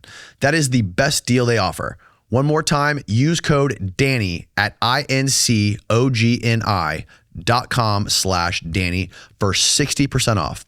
Scan the QR code or hit the link in the description to start your cleanup today. I know you've done some stuff on Gobekli Tepe. Yep. And last time you were here with Jimmy, we were kind of talking about all the stuff that's been going on there with like the olive trees and all that stuff. I'm curious because we actually recently we were trying to get a hold of a guy who was I think he was like the head of the project there of Gobekli Tepe. And we wanted to talk to him about this because he's like one of those guys who's never been in front of a microphone. Lee Clare? Do you remember what his name was? The guy we reached out to? That was the head of Gobekli Tepe? Lee Clare. No, Oh, that was him. Yeah. He was on Flint Dibble's podcast once. Oh, was he really? Yeah. Oh, okay. It was like a live stream, but I think that honestly, like, Flint kind of drug him into the middle of this shitstorm. Yeah, it seemed like he really didn't want to be involved in any of the public stuff. No, now he yells at me on Twitter regularly. Oh, does he really? Yeah. Me and him have argued on the internet before. Oh, he wow. calls me all kinds of names. Oh, That's damn fine. it. It's all right. It's all right. It's all right. I thought he was a virgin. I think honestly, I think Zahi Hawass is. I think he's a shill. I think he's a wrestling heel. I think. Oh yeah. I think he just deliberately. He plays the bad guy. There's nothing to see here. There's nothing. When I was debating him on Piers Morgan, he says to me, he shamed me for not having visited Egypt yet, and you don't even know what you're talking about. It's like, okay. Everything he does seems to circle back towards tourism, which he is the Minister of Tourism and Antiquities. So, there's a video of him.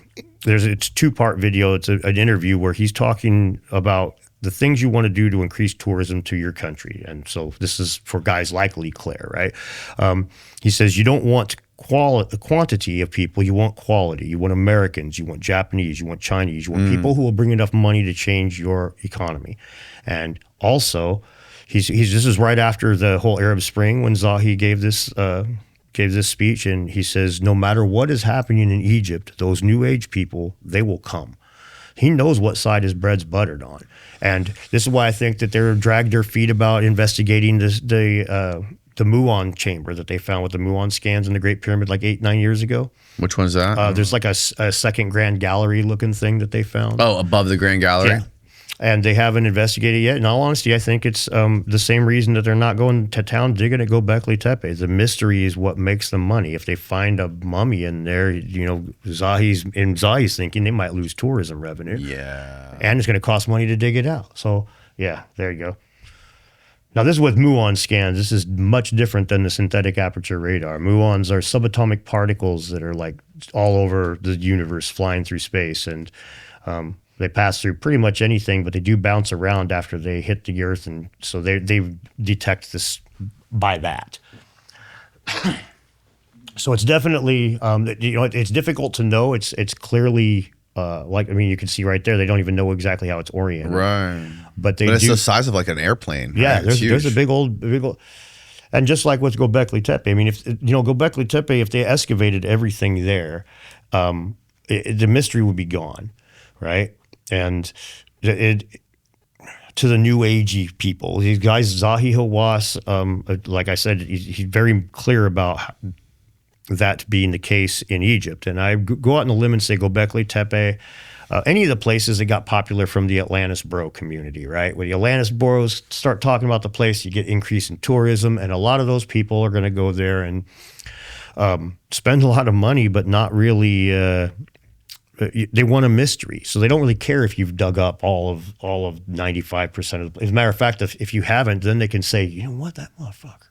So honestly, I think Zahi Hawass, I think he's playing that angle. I think he's walking around like Ted DiBiase did when we were kids, telling his people, what's his black dude that's he's racist as fuck towards, so you just want to hate him. same kind of thing. You just go ahead and hate me. Just come here and spend your money. You think they'll go, like they make a lot of money from Gobekli Tepe tourism? Yeah, they do. They charge like $20 a head, I think it is, and that's not a fortune, but that's $20 American dollars a head, right? I mean, you're getting money, dude. You're getting right, and they're not just spending money at the site. Exactly. They're spending the money to get injecting there. into the entire economy. Right, they're staying there in hotels and you got to think about, like, you go to a lot of these places, you could $50 will get you a lot further there than it will here. Mm-hmm. And so, you know, these guys are, to us, it's like them beating another $50 out of a person's nothing to us, but to them, that's fucking feeding a dude for a month. So there's all kinds of, it's sad. I think the same thing about the tridactyl mummies, for example. I think that those are bullshit because I think that the guys that are doing it are getting some dollars for it. Peru's got a problem with. Did you see Jesse Michaels' documentary on that? I did not. I haven't. I admittedly. Was it good? Yeah, it was really good. All right. I don't know, but I've also heard a lot of people say that it was bullshit because there was another guy involved in the whole thing. Jaime, I think his name was Jaime something, who was like actually promoting fake mummies, like fake shit. Yeah. And but I'm kind of vague on it now because it's been so long since I've watched Jesse's documentary on it, but he went down there and he found some mummies that had like metal infused to their bones and stuff like that. And I've seen those pictures. He had some legit scientists looking at it saying that it had to have been real. Yeah. No, I've seen the photographs and I've read some about that. I read a lot more than I watch YouTube. See, you can find an image of Jesse Michaels' mummies that he found. Those are the fake ones. Yeah. Those ones were proven fake right there. Oh, you're talking about the one that was found in the cave? Yeah, the ones that were in Jesse Michaels' recent video. Yeah, that's because those were different, and one of them had a fetus. Yes, did you see that one going around? Yeah, too, the elongated skull fetus. Because I've been covering the elongated skulls quite a bit lately. Uh-huh. This is it. Oh, Yeah. Have you looked at this one? No, I haven't looked at that one yet. I mean, I've seen it, but I haven't dug into it. No, It's like got 6 fingers, right? Yeah, I think 3 fingers or 4 maybe. I'll have to take a look into this. Remember we had that little short video about this where the guy was explaining it? Yeah, I mean, I can look for it. Yeah, see if you can find that because it gives a good breakdown of what the whole thing was about and like where they found them and what was interesting about the the CAT scans they did on it and like the skeletal thing. They were like basically they were saying that this would have been impossible for them to make this thing like this with the skeleton that's inside of it with the fetus and like it's biological and it's like maybe they could have taken bones and pieced it together, but it's like very low chance that it was fake. That's interesting. I don't know. I haven't looked at it in a couple months, so I don't know. I don't know if it's been proven wrong or debunked. I'd love to dig into it some. Like the Peru's problems with the elongated skulls from Paracas, for example, the fuckery that surrounds those, no end. The guy that was in charge of it, Julio Tello, back in the 1920s and 30s, he sold a bunch of them to Rockefeller. He sold 4 or 5 of them to Rockefeller for $3,000. And now we're up where I live in the Pacific Northwest. There was shitloads of these elongated skulls in the 1880s, 1900s, but they were all looted, like heavily looted in the 1800s and early 1900s. So Rockefeller comes on the scene. Those are all gone, but he finds out there's someone in Peru, and history records him as taking an unexpected, immediate trip to Peru. He buys 4 of these things from Tello. So now there's about 200 and some odd grave bundles there, and he gets to cherry pick 4 or 5, These skulls were displayed in the Met and in the National History Museum in New York. There's no record, there's no photographs, there's no record of their measurements, there's no drawings, and he repatriated them. And the Peruvian government doesn't know which ones they are either. Apparently, they just put them back. He didn't fucking repatriate them. They never made it back to Peru. They just got sold to somebody else. Just another time where in the 1960s or early 70s, the guy that was in charge of the skulls then opened 60 some odd bundles and recorded the contents of 6 and put the other ones back on the shelf without even saying which bundles they were. And it's like some of these grave bundles that these skulls came in, like these guys be buried in these kind of textile bags. So you can just imagine the dude opening, well, that skull's not going to sell, back on the shelf. Oh, holy shit, that skull will sell. Here, write down the contents of this one. And it's, so it goes back to that money thing. It's like this, that when Rockefeller paid $3,000 for that, Tello was getting $300 a year to care for all of that stuff. He just gave him 10 years worth of funding for 4 of them. He's like, fucking take them, right? He thought he was the amazing benefactor because, again, and to Rockefeller, $3,000. Yeah, it's funny when Luke Caverns was here, he was saying that when he was like exploring like South America and Central America, he was like looking at these kind of like ancient pyramid sites or whatever, and he said a couple of them were guarded by like cartels. Like armed cartel members were there, like looting it. Like apparently cartels make a ton of money off the black market. Like I bet looting these ancient pyramid sites and shit and selling it on the black market. It's so sad, but I totally believe it. The tunnels that they just found under Cusco. You remember, like last year, they were like, "Oh, we found this big network of tunnels over under Cusco." I don't remember. Or some Sacsayhuaman. But yeah, they just announced it last year. Brian Forrester's been taking people on tours of that for 10 years. There was a scientist. Scientist in the early 2000s screaming about these things. The fucking guy, Garcilaso de la Vega, who was the son of Inca high priestess and a Spaniard conquistador. And he records immense tunnels being down in there, and they were so scary that even the bravest of warriors were afraid to go into the things. And they looted it, man. They peeled every goddamn thing out of there, and then they're like, "Oh, look what we found. Come pay us tickets to go in there now that there's not a stitch of gold left." Right. There's a lot of things I'm not very skeptical of, and human fuckery is one of them. I have no problem believing people are being assholes and trying to do whatever they can to get in your pocket and all that shit. Right? I want to see what's down underneath that Serappeum, but in that labyrinth in Egypt. That one is one of the more interesting ones, even though the scans kind of tainted it right now. The fact that they have consistently said, "Oh, well, all of these reports of this are only half right. They only the above ground right part true, the below ground part bullshit." That's who's saying it's bullshit. Mainstream Egyptology has been saying it for like 100 years. I think Sir Flinders Petrie found the site at Hawara, and ever since then they've just said that. That we have a labyrinth, but it's not the underground one that Herodotus described. I think it's well, it's crazy that we have like this ancient Greek texts that explain it being like twice as extravagant or like unbelievably impossible than the actual Great Pyramid itself. Yeah, and that's the stuff that those are the mysteries that keep you going and stuff. But the problem, I guess, is it's all underwater, right? It's because you can't explore it because it's underwater. Yeah, I think the water table would. We don't know where it is exactly, right? How deep it is, but it's a safe assumption the water table would be sucking up a big chunk of it. A lot of it, again. I mean, Goose laid the golden egg.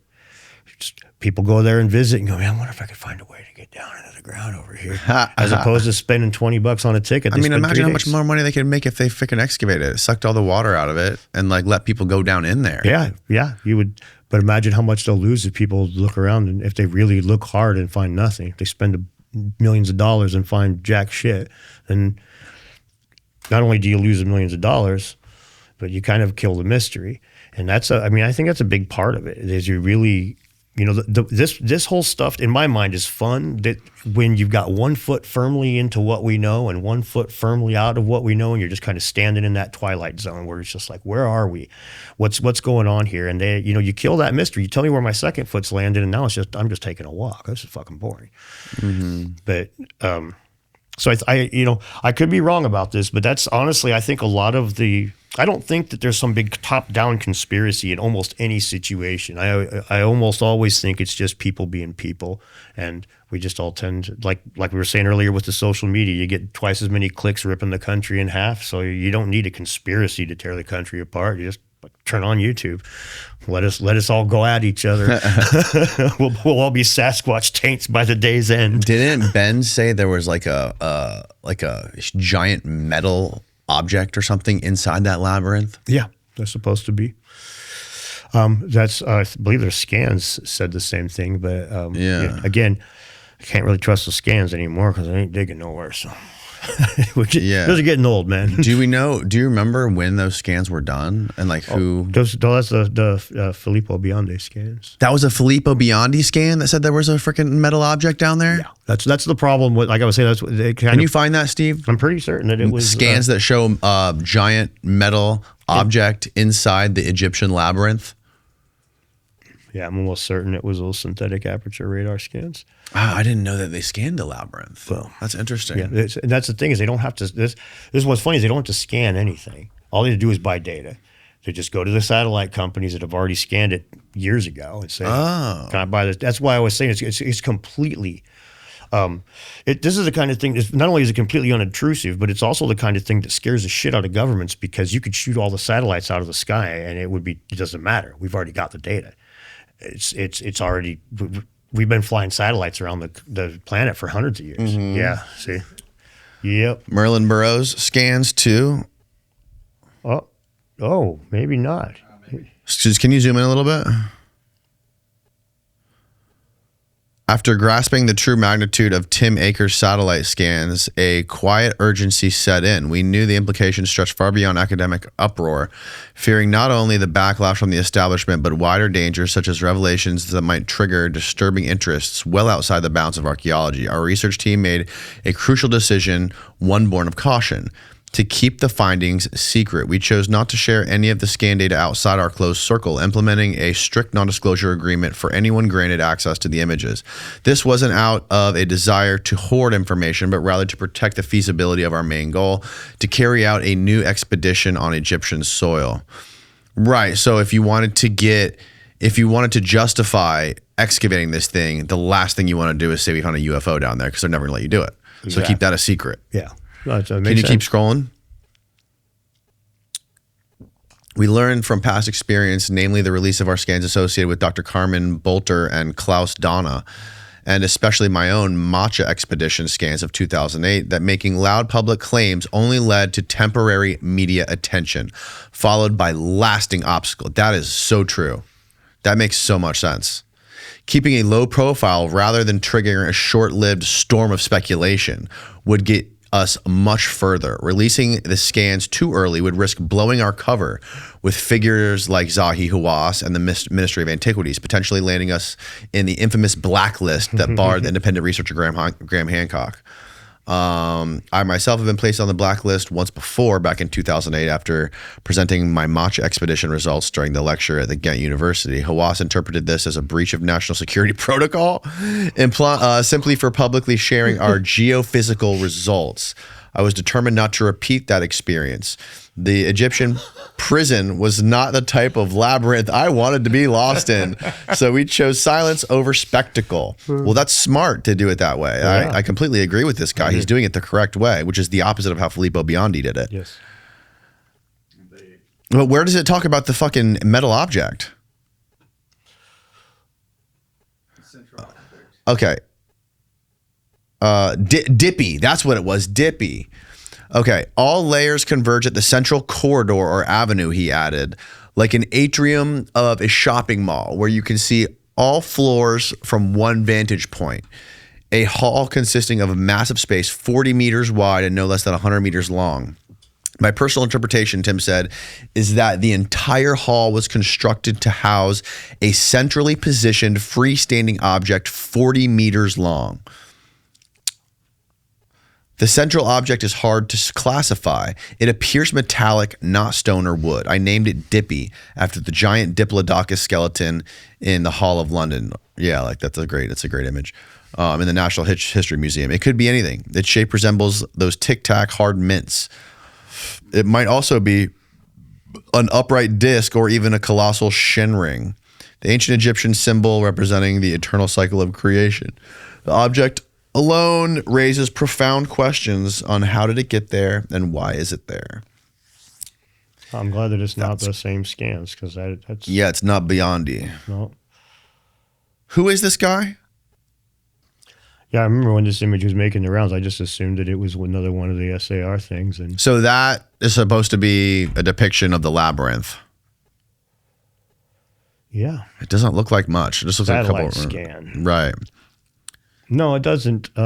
Yeah, you can see why the Biondi scans are getting more attention for sure. Yeah. I mean, well, this doesn't look like it's done up with AI. It looks like they just colorized it to show like depths and stuff like that, right? Yeah, it's pretty. It's amazing times we live in when it comes to that stuff, where they are, if you can imagine how a guy that was a treasure hunter felt in the 70s when the metal detectors got dropped onto the scene, and it's like all of a sudden you can look under the ground, and it's like, man, we're finding things now, right? But yeah, that white noise. I mean, again, I fell for it. I thought that was just another one of the similar scans we've been getting tons of lately. Yeah, Second Sphinx, and there's a thing in a chain, big old tunnels under the pyramids. Oh yeah, and there's a maze too. Is what it seemed like to me. So that's just from personal experience, it kind of seems like that whole, like I was saying earlier about hiding a needle in a stack of needles. You just make up as much bullshit as you can, and then you just throw whatever you want out there, and it just gets lost in the shuffle. So this debate that you did yesterday with Matt, what was the subject of it, and what was the conclusion? Oh well, it was with Neil Sundlak from Gnostic Informant, and it was about the age of the pyramids, and basically it was about whether or not the mainstream's has got it right or not. And like the tweet that really got me to like be like, all right, I'll go ahead and challenge. I'll go ahead and accept the challenge with this guy. Is when he said that basically people like myself and Graham Hancock and Jimmy Corsetti don't know anything, don't have a Wikipedia 101 level of knowledge on this stuff. And so that's, he came in thinking that I was going to be holding up a 12,000-year-old pyramid or whatever, a 10,000-year-old pyramid. And then I'm, like I was saying earlier, 250 years difference. I think that Snefru stole a dynasty in there. That stuff's he said all this shit in my videos before, but he kind of came like trying to prove something that was like, yeah, I agree. Khafre was there. Yep, Khafre built them. Yep, I got no problem with that. It's like we argued about a few things, but by and large, what we ended up arguing about basically the age of the pyramids. Basically, the age of the pyramids. Well, the thing about like the mortar, couldn't that mortar have been added later as like a restorative project? Yeah, that's. I mean, anywhere where it's accessible. They went out of their way to try to get things that are inaccessible, but if you can get a tool in to extract it, you could get a tool in to put it there. Exactly. That was one of the things with one of the other pyramids. There was a piece of wood that was in one of the other pyramids that they dated to way earlier too, and it looked like that wood was there to just like prop something up, or like it looked like it was definitely added way later. Yeah, and even this, there was the wood rod in the Great Pyramid. Like there's the 3 artifacts that were found in the Great Pyramid that were like in the Queen's chamber behind the wall when a dude busted the rock and found, I forget his name, but guy saw that there was one of those star shafts, and he assumed there would be another one. And back then, you didn't have a Zahiwa, so people just went around with hammers. And Gattenbrink, the Gattenbrink door. No, but it's not. It might be the Gattenbrink door. No, I don't think it is a Gattenbrink door. It's one of those. It's similar to it though, but it had a stone ball, a metal hook, and a wood rod in it. And the wood rod went vanished for a little while, and then when it turned back up, they carbon dated it, and it was a couple hundred years older than the pyramid's supposed to be, like everything else. And they try to say the old wood hypothesis. I should preface that. But these guys, when they talk about that, they say, I think it was old wood. That's where Neil was at yesterday. Old wood makes sense. This isn't contemporary with this room. We all have chairs at home that are 20 years older than we are, blah, blah, blah. Okay, that's a fair point to a degree. We don't have this problem again in the first dynasty, in the sixth dynasty. It's just in that one little spot. And in addition to that, when it comes to the written records, we know that Egypt was importing shitloads of wood from Lebanon at that point. So if there's ever a time in history when we shouldn't see it in Egypt, it should be then, because there was no shortage of wood coming in. The dating, that 250 years dating thing is I like to really hammer at that one, because it really does prove that these guys aren't practicing science. They're playing a game over there. What do they think that the function of? Did they think the pyramid was a tomb? Yep, that was a big part of what we were talking about. He thinks they were just tombs and tombs alone. I think it was part of a resurrectionary thing. The Egyptians had 12 gates or 16, I forget how many. Depends on the dynasty too, but they believed that you would go through all these different stations of the afterlife. And one of them was the weighing of the heart against a feather. You've probably seen that one. Where they Thoth weighs your heart against a feather. Okay. That's one of these gates. So I think they emulated these on the ground, and I think that's why Orion, the Orion Giza correlation, that Orion and the three pyramids are, okay.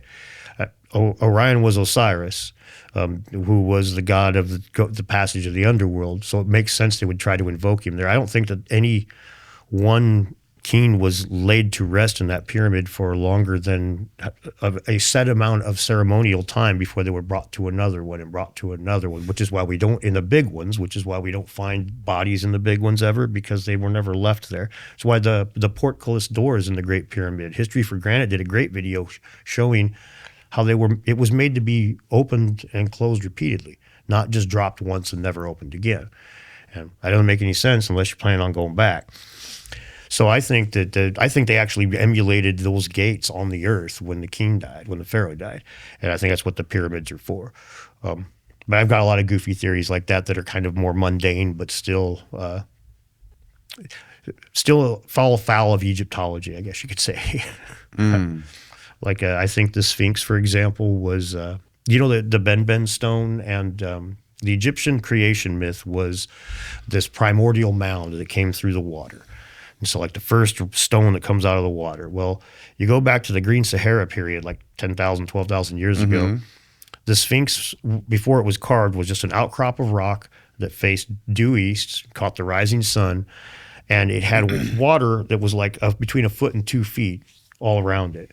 So I think it was their primordial mound. It was connecting water and sky, and by its straight alignment. And I think that's why they dug the bottom of it out. It wasn't to facilitate carving paws and stuff. It was to continually bring in water, continually collect water, even as the Sahara started to dry up.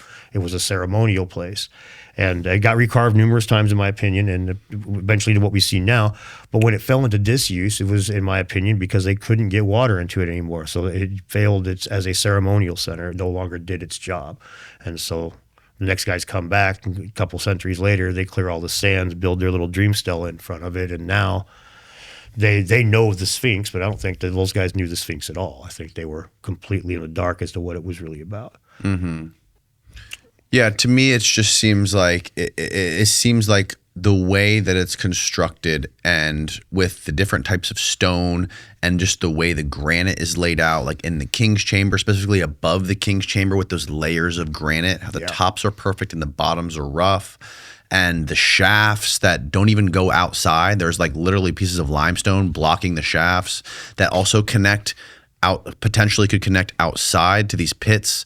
It seems like it was there to do a function. I agree. It does, and as a matter of fact, I don't have a problem with Jeffrey's ideas and stuff. We talked and stuff. I get along with the guy well, but I think the old idea that they'll sing your songs around the campfire forever, right?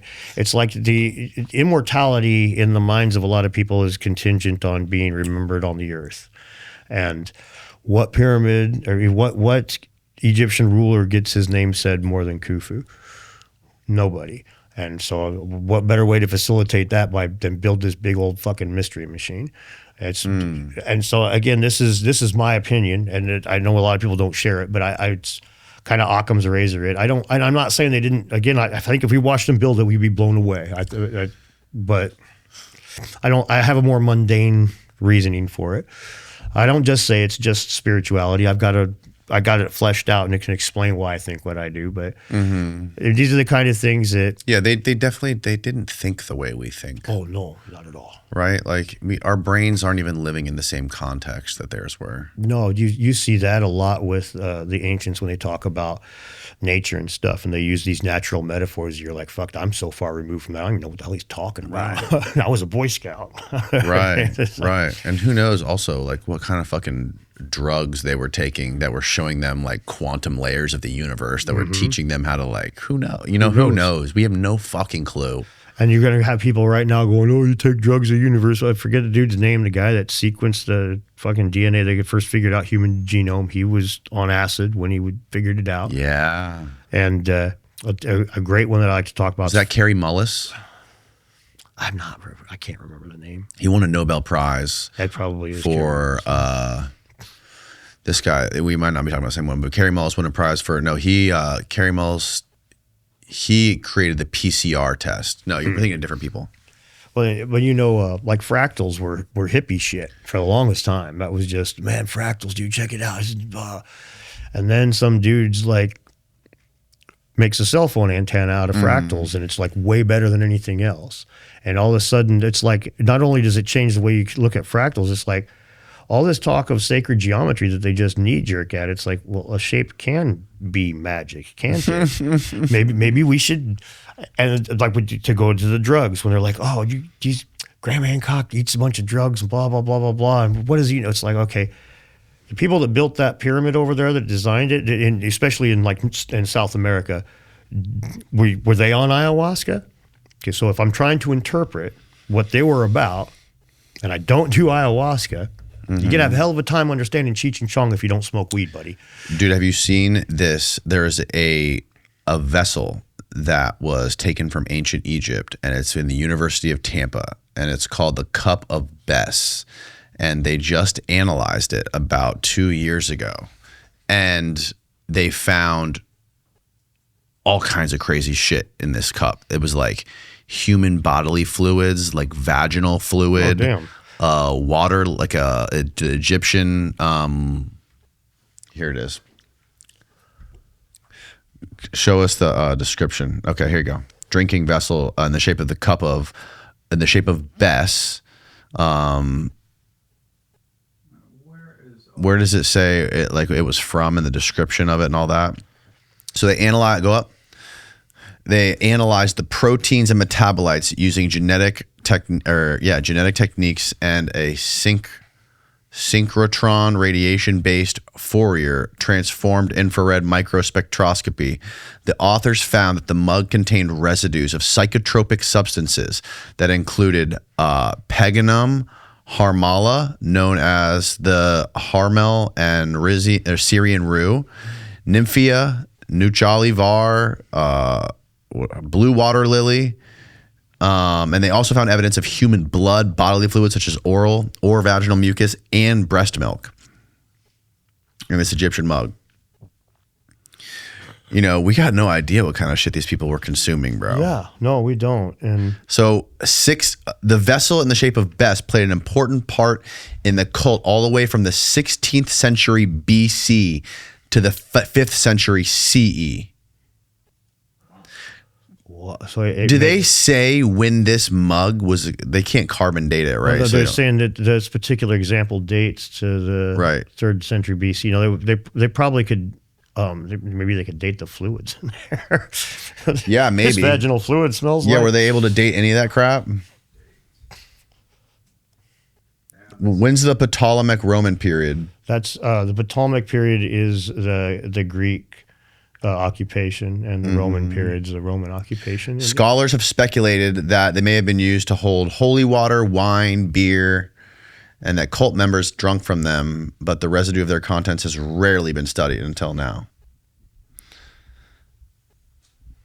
And we know for a fact that there was like ancient rites and rituals going on in like ancient Greece and Rome, where they were consuming all kinds of crazy stuff like ergot, laced wine and beer and stuff like that. And, you know, they even ate that mummies. could be where like fucking all this biblical shit came from. People just tripping their balls off. Very well could be. Very well could be. I mean, they even ate mummies back then. Like up until not too long ago, they would. A good chunk of the mummies that were in the record are completely gone and were eaten hundreds of years ago. We know they were eating the mummies? They were eaten like as far back as I think the 12th century. Oh my God. So like, 11th through 18th century. Medical cannibalism. Yeah, see, from the 11th through the 18th centuries, Europeans practiced medical cannibalism, consuming ground up. Okay, they ground it up at least. Egyptian mummies. Maybe they made tea out of it or something. After they isolated the cocaine. Yeah. They believed that they contained mystical healing powers. Yeah, they were doing all kinds of fucked up shit back then, bro. It's crazy. And so, they were doing vivisections, brain surgeries, all kinds of on shit. fucking prisoners to figure out how the human body worked. Yeah. Oh, yeah. You didn't want to get in trouble in Egypt, like I was saying about that miscut on that big block. You didn't want. That's the kind of thing you don't want to get in trouble doing, man. They didn't just cut your head off in these places, right? Yeah. Yeah. You're going to suffer. Which is, it's an unfortunate reality. That's all the way up until recent times. It's a funny thing I like to muse about is the way that they think that genetics have kind of a genetic memory. Yeah. How many generations did the powers that be just fucking annihilate people when they fell afoul of the law? It would put you on the wheel and just bust you to shit, or scaphism, or all kinds of crazy shit. And then nowadays it's like people are scared to death to go to jail, even though they're just going to give me food and put me in a room.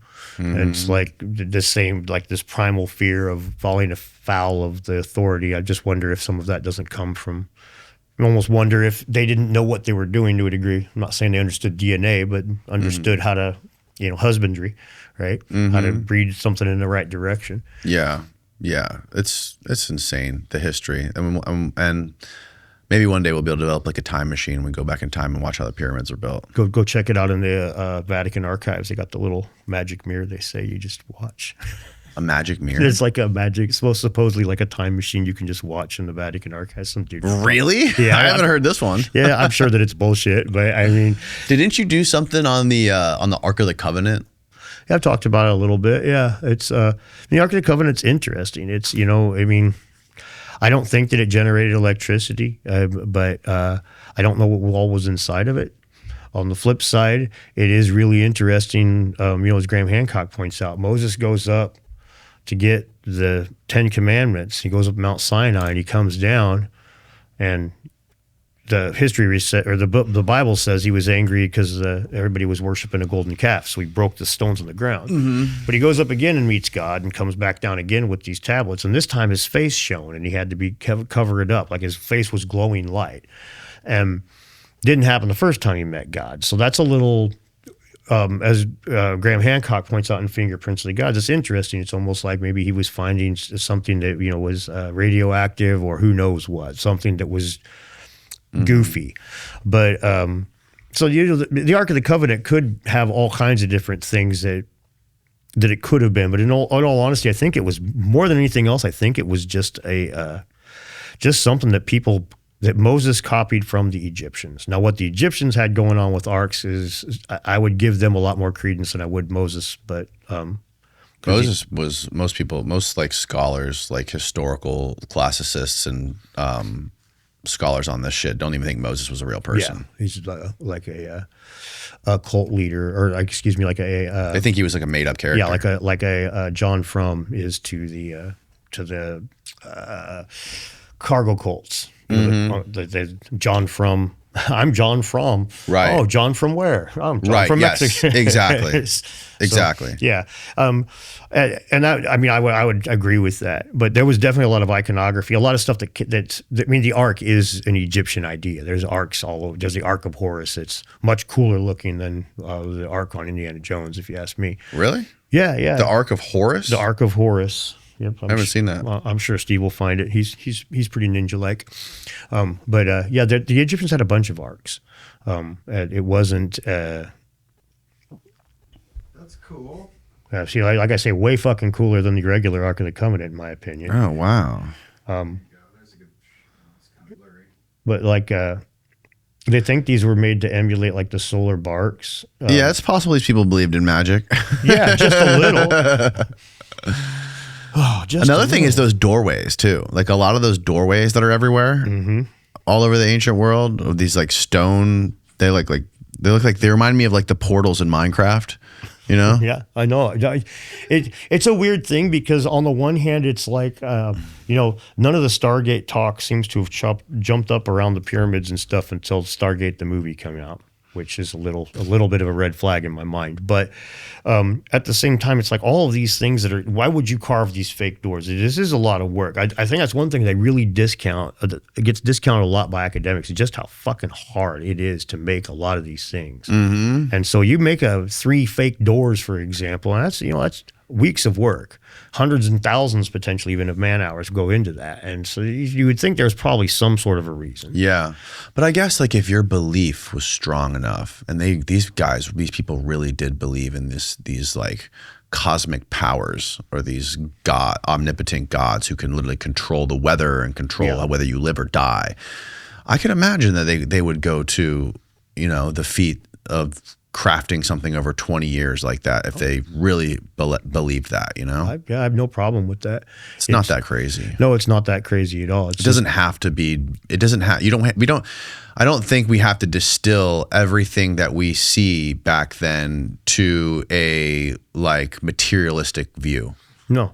Because right now everything we do, and we put time and money into materialist things now. I don't think it's reasonable to say that they only did that back then. I agree. I think that on the flip side of that, we have a lot of how do you put it? A lot of ideas around these things. They're always esoteric. It's spiritual. We find writings. We wonder what is the great meaning. And now, if you look around this room and you see the writings, there was a great meaning: advertising, advertising, advertising, advertising, advertising. So it does stand to reason that some of these inscriptions that we're like, man, I wonder what gods that we're talking about was just Edith Joe's. It's just I think a lot of times that we put more into it than that. And then to go the other way, if this is your business, how much effort would you put into building it? 20 years isn't too long, especially if it's going to be a dynasty thing, right? I'm going to give this to my kids and their kids and their kids. Yeah, we'll put a lot of effort into it. So I think we have to keep kind of our feet.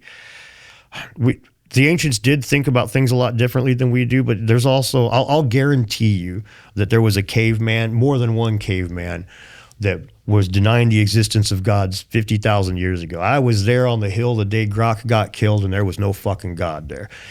I'm sure that this has been being said forever and a day. Just like I was saying earlier, there's always people that are always going to believe. There's always people that are going to be, nah, man, nah. The Bible remembers Thomas for being the doubter, right? One of Jesus' disciples, and when Jesus is resurrected, he's like, yeah, I'll believe it when I can put my fingers in his hands and stick my hand into his side. That's what the spear hole was supposed to be. And then according to the Bible, Jesus presents himself to Thomas, and here's my hands, here's my side. Mm-hmm. But the point is, even one of Jesus's 12 big faith head disciples was skeptical as fuck, and that's kind of normal, man. That's you fool me once, right? Right. So anyway, I think that the ancient mysteries are something that it's difficult for us to suss, because we always end up at that pendulum swing. It's either this or it's that, or a lot of these things like a lot of people. I'm trying to think of this symbol where they argue about whether or not it's Gobekli Tepe, the iconography, whether or not some of these represent words or whether they're just a picture of an animal. Mm-hmm. And it's like, can it be both? I opened up at the beginning of this book, and there was the S in the first page, and it was all artistically flourished to look like a snake. That's not uncommon, right? I mean, right. It's just, so I think a lot of those kinds of things, it gets really difficult if we don't know the culture, but I think a lot of those kinds of things we really need to look at from as many different perspectives as possible. That's why I think, archaeoastronomy is a field, I imagine, where they, and I think that's a really important one that's heavily overlooked by not just archaeologists, but by people in general, because it seems weird, but it seems backwards. And ultimately, I would be slow to hang my hat on most archaeoastronomy theories and stuff. I'd be slow to say that's 100%. But what they offer is a totally different potential answer. It's completely out of left field. And in all honesty, when it comes to things that the ancients were concerned with, it'd be sex, food, stars, life and death. I mean, what did you do after your day was done? You watched the heavens, and then you find out that the stars change, the earth changes. And then you end up with your first generation of guys that don't do anything for work. They just sit up on top of the hill and they're astronomer. I'm not going to tell anybody. I'll have to look one day a week. They don't need to know that. If I can teach my kid that, but send those chicks up here, send some food. And this extrapolates all the way into the modern day. I think that's the reason that people believe in the horoscope, is that same fundamental belief. Grok can tell the future because he was looking at the stars, and he knows. He told us when the herds were going to come back, and he was right. He told us when to plant, and he was right. And so I think that people like one-size-fits-all rules. They really like some. So you can tell the future by the stars? Let's go. But it's sad, but what do you do? Yeah. People are people. Yes, they are, totally. Hold that thought. I got to take a pee real quick. Oh, yeah, absolutely. We'll be right back. What we were saying about like some of these ancient texts and stuff, and like using it to like verify claims of archaeology, and archaeology working with texts to sort of corroborate. I think it's important that like you have these different disciplines that can corroborate things together, or at least get as close to the truth as possible to find some sort of commonality between all the different things, right? Like the archaeology, the DNA studies, or the carbon dating that also can correspond. Like find some texts that also corroborate it too. Like when people like, it's fine if this is your religion. Like that's fine. If you want to believe that, and that makes you a better person, more power to you. But if you want to claim this is like an absolute fact and everyone should agree with it, you have to have a lot of more corroboration between multiple disciplines. I couldn't agree more. It's like the whole, like what we were talking about earlier with the Moses thing, or even like Ezekiel. There's not any contemporary texts outside of the Bible that say anything about these people. Who was his physician? Who was his son? Who was his who was his lawyer, right? We have, for all the other people in history that we know were real, we have texts that corroborate people that they were in association with, right? And multiple authors also talking about them. But like when it comes to people like Ezekiel or Moses, there's none. They're only in that one canon. There's no other corroboration of these people ever existing.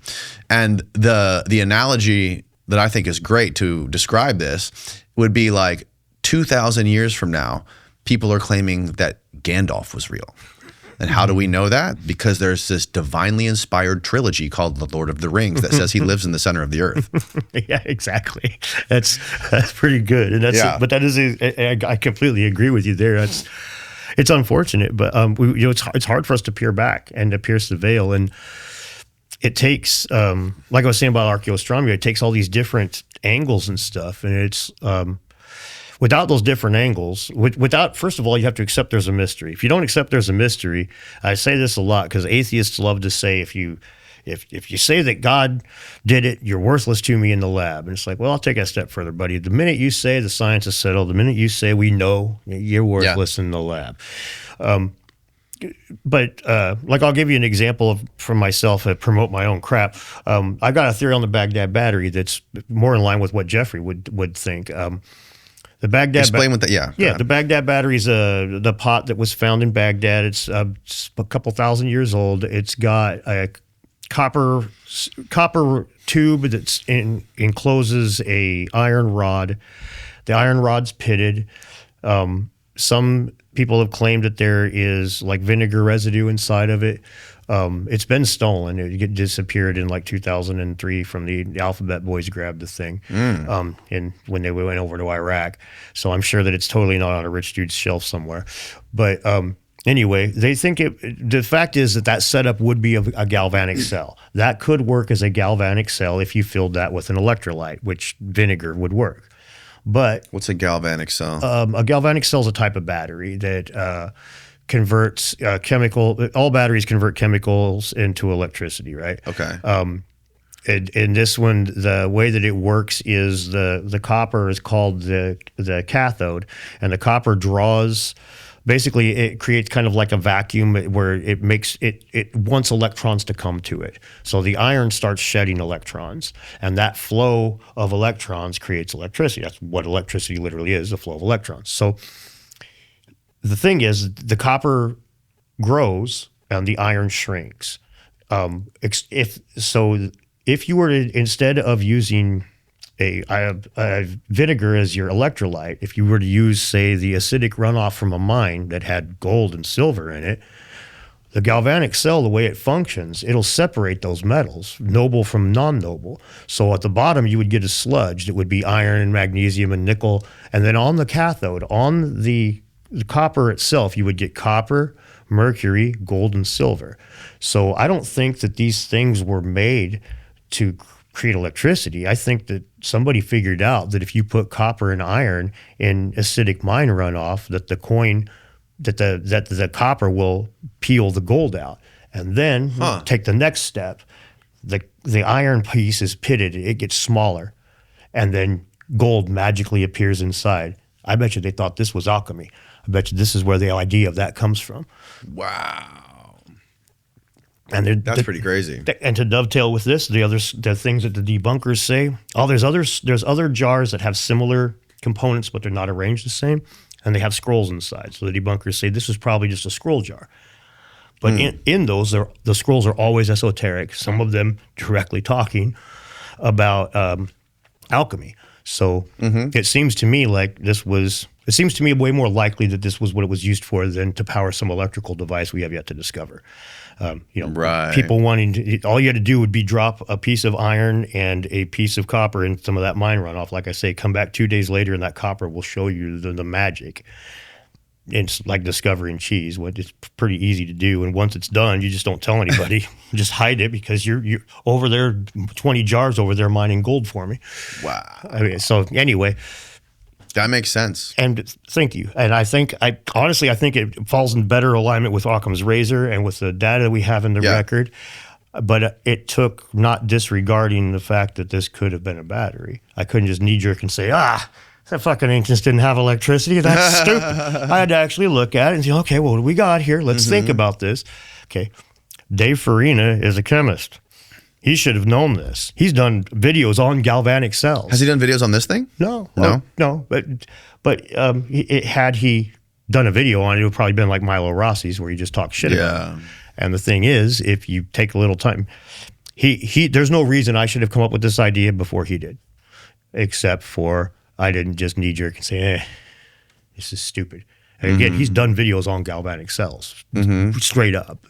So... Anyway, it's an unfortunate reality, but the denial of mystery is one of the biggest cock blockers to us learning more. Right. We already know. And the mysteries are the things that get filled with like the unexplainable stuff, right? When people like to fill that hole with God or aliens, typically. And as long as they're not using either one of these two to go whoop up on their neighbor, I don't really have a problem with that. Right. I won't consider it as robust of a, line of evidence without some evidence, but I'm open, like we were talking about with the aliens and stuff, man. You go back to the ancient stuff, and I'm like, okay, yeah, but before the CIA got to play fuckery, I'm 100% on this. Is weird. Well, here's my favorite part about Jeffrey Drum's theory, which seems mundane on surface level. It seems very explainable, right? It doesn't seem as crazy as free energy, right? Because it's extracting natural resources from the earth for things that we do today, metallurgy and agriculture. So, and he points out that you can make this leap, but he doesn't make the leap. If we wanted to, and NASA has said this, if we wanted to inhabit Mars or inhabit any other planet, what we have to do is we have to establish manufacturing utilizing the native resources of that planet before we go there, because we can't just bring shit. We have to be able to make shit there utilizing the natural resources. So if some civilization came here and they wanted to set up shop here, that's what the first thing, according to NASA, that they would do is figure out how to extract the natural resources in order to survive here. So there's a nice little bridge there for the ancient aliens people. Yeah. And that's cool. You know, I honestly, you know, I do a lot of what you could even call it apologist. I know that a lot of debunkers would, but I think a lot of this stuff, the people, they're not skeptical, they're cynical. And I'm skeptical, so I don't like it when the people take my word and fucking tarnish it. Like, a great example of this, the idea that Mars had life on it 1 billion years ago is something they just laugh at and laugh at and laugh at and laugh. Oh, that's the stupidest. People I think most scientists agree with that. Now they finally got to the point, but I'm sorry, intelligent life. We say, like, the idea that there was intelligent life on Mars. A lot of times I jumps into the whole panspermia thing, right? Like, you jump, okay. They treat that as just the stupidest thing on the planet. But these same people will believe that there's life elsewhere in the universe. They'll believe that there's intelligent life elsewhere in the universe. There's got to be on one of those planets. Okay. What planet has better odds than the one right across the street than the one with tardigrades? You fucking tell me. Right across the street, literally. Literally. So if there's a planet out there with better odds, you let me know. In the meantime, calling this stupid is cynical. It's not skeptical. It's bullshit. It's grifting. It's selling a fake bill of goods. It's you guys are smart because you agree with me on this, but in reality, this is a really fucking stupid position to hold. And you can be skeptical of it and say, well, we don't have any evidence for that. That's fine. Saying this is stupid, there's no way this could happen. No, that's stupid, man. That's not, especially when, like I just pointed out, well, across the universe, sure, just not next to us with all of our. We don't even know how rare aeobiogenesis is. We don't know if it's a one-off. I mean, that's an assumption that it happens in other places, but we don't know for sure. What is that? Abiogenesis is like life from non-life, like the origins of DNA and RNA and the first cells and all that. We don't know how rare that is. And so from a purely scientific perspective, you know, if you believe in God, it's a whole lot easier to put that one into being wherever you want. But if you're just expecting nature to do it, we don't know how often. So being in close proximity could be the only way. We could be the only rock with life on it for all we know. So, yeah. Anyway, that kind of thing. It's funny to me. It's like it's backwards. It comes from not thinking it through, but claiming that you are being intelligent and I know better, and you just knee jerk. But you knee jerk with your fucking lab coat on, so now it's not a knee jerk. This is science. It's like, no, it's still. Wait, are you aware of the xenon 129 that they found on Mars?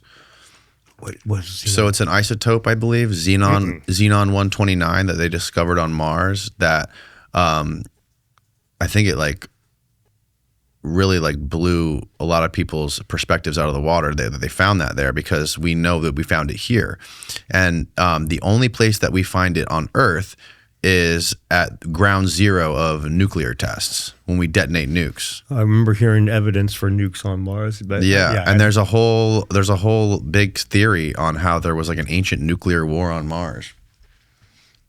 NASA's Curiosity rover analyzed atmospheric gases, finding that Mars has an unexpectedly high abundance of xenon 129. The discovery has helped scientists piece together the history of the red planet's atmosphere and geological evolution. You know, if it's like the idea as if the universe is expanding and like the planets are moving away from the sun, right? That at one point Earth was more like Venus is now, and Mars was more like Earth is now, and there could have been life there. And over billions of years, maybe they hopped from Mars to here. Yeah. And that's either on purpose or an accident. And that's not, you know, it's not completely outside the realms of possibility. So the face on Mars never got me going as much as the pyramids and stuff. Right. That does get me looking a little bit more. And it's always funny because then again you get put in that tinfoil nutter club, and it's like, dude, this stuff is. It's just so funny that people get just disregard this stuff, and that again it blocks the inquiry. How do you solve a mystery you don't admit is there? You don't. You just fucking pretend it doesn't happen, and so you just la la la la la. And nobody knows then. And the people that we task with it, the people that we pay with it, the people we put in positions of power that the government slaps their red stamp of approval on, and they get their white lab coat and they stand in front of all the people. These guys, when they do that, when they knee jerk and stuff, man, they're humans. I get that their ego is going to get involved. I don't expect it not to. However, if I go spit in a cop's face and he breaks my fucking nose, he's going to lose his badge because he's expected not to let his ego get between him and his job. If you can't do that, don't be a cop. If you can't do that, don't be a scientist. If you're not capable of separating yourself from your work to the point that you're going to muddle your work with your thoughts, I mean, dude, maybe you go flip burgers. Mm-hmm. And then you have the parts of science that are protected by the national security state and where they have to have clearances. And like a great example would be how there's images that are brought in through like the biggest telescopes that we have on Earth that have to get cleared through the Pentagon before they're able to be made public. So like I'm not surprised. Like what sort of astronomy is out there, or what sort of studies of the moon or the Mars are already out there that before they're made public to us have to get passed by the fucking CIA and the Pentagon. Yeah. I mean, that's nuts. I mean, historically, the best scientists that we've ever had have been working for the government for the purpose of war and maintaining us, the United States, as the dominant superpower in the world. Best scientists the Germans had were working for us, too. Yeah, we got fucking Nazis, dude. We got half of them anyway. Yeah. The ones that the Soviets didn't throw into gulags. Right. That's really funny. I watched that thing a few years ago on Netflix, and it was showing the American and space race side by side. And like, we've got our Nazi that Werner von Braun, and he's over there making his rockets, and he's got all this. And then it shows the Soviet dude, and he'd ran afoul of one of his superiors. So they had, like 5 years before, so he's been in a gulag for like 5 years. When they first pull him out, right off the bat, it's night and fucking day. And then their whole setup, it was like a lot like their World War II reputation of just throw bodies at it, throw bodies at it. Yeah. Well, there's stories of like legit people who have like blown the whistle on seeing images from satellites of like ancient structures on the backside of the moon. Yeah, I can believe that. And, you know, like what would happen if that was made public? And like, oh my God, these structures on the fucking moon resemble these things in Egypt or that we have here. What does that mean? Yeah, they don't even want to discuss the cross-continental contact, like the cocaine mummies we were talking about, like the elongated skulls. If you look up a map of the distribution of artificially modified craniums, it's like all along the coast, and all of the world, by the way. And this blew my mind when I started digging into it, just how covered up this was. Like the Pacific Northwest, like I was saying earlier, it's got one of the highest concentrations. Lewis and Clark reported one grave site with 3,000 above ground burials that were all elongated skulls. And like there's thousands of them up in there, but nobody ever talks about it. You don't ever hear about it. Like Wandering Wolf, Mike Collins, his producer, Sammy Lee, went to the University of Oregon and studied Native American history for like 2 years, right there where they were doing that shit. And she never learned about it. Wow. They kind of just cover it up. And if you look at those maps, like I was talking about, there's a map from like 1938, and it shows a distribution of artificially modified craniums around the world. And then there's a map from 2019 that shows the same thing. And the more modern map is missing every Pacific island. It's missing huge swaths of the United States. It's missing parts of Asia. It's missing parts of because science loses information as it progresses, apparently. It's this telephone game. It's a cover-up. There's very few times I will say it, but this one point blank. Like I was saying about the skulls that Rockefeller had, you can't see them. They don't know. They don't have. They're on the island of Niue. They had artificially modified skulls. One of them was 96% as wide as it is tall. There's no measurements, no photographs, and if you want to see it, you're going to have to go to the island. I forget. Maybe it's in Maori, but there's a museum, and this is the thing: is a bunch of these museums that they say they're doing it for cultural sensitivity, but it's all European-owned, modern Western world museums, and the cultural sensitivity argument doesn't wash with me. It's like, if they say they don't want their spirits captured by a photograph or a drawing or some such shit. And it's like, that the Amish don't, some of the Amish believe that, but their Amish next door don't. So how is it that in Dutch Pennsylvania, there's a disparity of opinion on this shit, but the entire Pacific Ocean feels the same way? I mean, and it's in numerous places. Hawaii. You ever heard of elongated skulls in Hawaii? Probably not, but 8.6% of the ancient skulls that were studied are elongated, are artificially modified. Not crazy elongated, not like the ones in Peru. Can you find some images of these? No, you can't. You can find record of it. That's what I'm saying. I've got a book that I put with. You could find, see these. Notice everything you're getting is Paracas. You get every now and again you'll get one from China, and I've got a book that is from the Smithsonian from 1960 called the Chinook Sign of Freedom, and it's the artificial, like Concomly, Concomly was a Chinook chief. He had an elongated skull. He spoke with Lewis and Clark. He was well known, well respected, and they take the images of the skull off the internet. Now I've put him in my channel page on my YouTube and my channel members and my Patreon supporters, but I can't put him out in the mainstream or they're just going to take it down. That book is out of production. You can't find it. And this is all over. It's like the amount of these artificially modified skulls that you see in the record, when you read the Explorer account stuff, it's all over, but it's all coastal, almost all coastal, not quite, but almost all coastal. And why is that? To me, in my mind, probably because they were in contact with each other, and that's why I think they're hiding this stuff. Because it's just same as they don't want us to know about pyramids on Mars. Any of these implications, I don't. And here's the thing: I don't think this is like some big top-down kind of thing. I think, honestly, a lot of this stuff is just one or two people making a decision, and then other people falling into lockstep because he's the influencer or whatever, right? Right. So. But yeah, there's definitely, I am slow to say 100% there's a cover up on something, but this one, they flat tell you, yeah, we've got the skulls, you can't see them. What is the conventional explanation to why they were doing that to their skull, like doing that? They usually consider it the same thing as like ritual scarring or tattooing. Mm-hmm. But I got a different theory, of course. The ones that were found in China, they're like in the 60s. They're about 10,000 years old, and they were mistaken, for about 30 years, they were mistaken for Cro-Magnon skulls. They look a lot like the ones that were in the Pacific Northwest. So it seems to me like some of these guys were trying to emulate Cro-Magnon. It's a pretty safe place to start. If the experts are mistaking them for Cro-Magnon, maybe that's what they were trying for. And so then you look at the ones that are really wide. You see some of those in the record, the Stewie Griffin, I jokingly call it. Right there. But yeah, these ones are same kind of thing. It's like they could be Homo habilis or something like that they're trying to emulate. But then you get to the Peruvian ones, and it's like, well, I mean, Neanderthal had a little bit of a cone head compared to us, but that's some Sigourney Weaver alien-looking shit right there. I don't really. So, again, to open the door to the ancient alien guys, it's like it looks like they were emulating something here. It looks like they were emulating something there.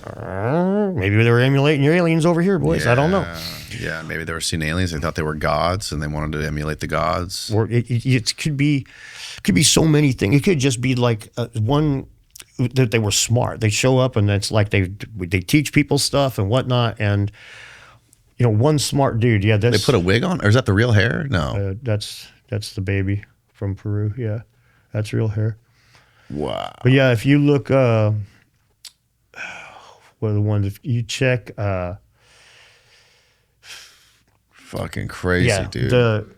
If you type in CON. Yeah, they would have to start doing this at early in life when the skull's still soft. The explorers that saw in that Chief Concomly, the explorers that saw the Chinook that did it, it's in the beginning of that book. One dude wrote down, said that the sight of the baby was hideously funny. It was like its eyes bulged from the bandages like a mouse caught in a trap. Oh.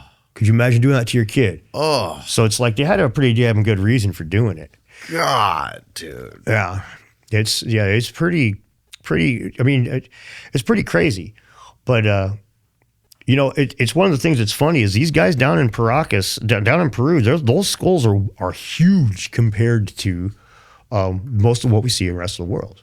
And that's I mean, one of the biggest things I hammer at with the conspiracy, with the cover, with the Rockefeller cherry picked 4 or 5 of the best ones of those from Paracas. Now, if just for argument's sake, if one of these had 3 eyes and horns hanging out of it, do you think he left it there? Or do you think he fucking took it? So if Brian Forrester's over there going, man, I need to measure the cranial capacity of this one and see how big its orbital sockets are. I was like, yeah, you really need to measure the one we don't have because that one's probably cooler, almost certainly cooler. And that's where it gets really fucked. 96% wide as it is tall, can't find it. Found out there was a whole bunch of them going up here, can't find it. We know that there were people doing it down there. We put it in the museum and you can't see it. It's like you look, and then Paracas is even crazier because Paracas does show you everything except for the ones that Rockefeller took. So it's like they funnel you over here to the ancient aliens one. They don't leave you over to talk about the ones that are more mundane. Everything's funneled over towards Paracas, and then then they can put tinfoil hats on all of us and ignore us like we're talking about the Hillary Clinton email or something, right? It's like another tinfoil hat uncle. Mm-hmm. Yeah, totally. Well, so the Brian Forster guy you just mentioned, what is his overall, what's his whole thing? Oh, he thinks they're aliens. He thinks that some of them were But aliens. what is he known for? He's known for these elongated skulls. He's known for the elongated skulls. Okay. I thought he was connected to Atlantis for some reason. No, well, to a degree, but he's the guy that I mentioned earlier that did like the tours in Cusco and stuff of those tunnels. Okay. He's been down there for a long time looking into this stuff, and he's probably more known than anybody else for bringing those skulls to bear as to the public. Him and David Childress, the guy from Ancient Aliens, I don't know if you know him. But those two, they co-authored a book together, and then since then Brian's wrote a couple on his own. But so, what is your overall view on Atlantis? Because when Flint was here, out of all the things he explained to me, I seem to agree with him on his view of Atlantis, his overall view of it. Okay. Well, my overall view is the story of Atlantis is the Greek version of a broader myth. We'll start with the biblical version and the Greek version of the flood. In the Greek version, they're a democratic society that was a bunch of warrior poets that used the same orichalcum precious metal on the walls of their temples. It was stuff the Greeks valued. And in the biblical version of it, it was all about God, one monotheism. You worship the one true God. All these Nephilim and all these demons, they're all fucked, and this is the one true God saves Noah.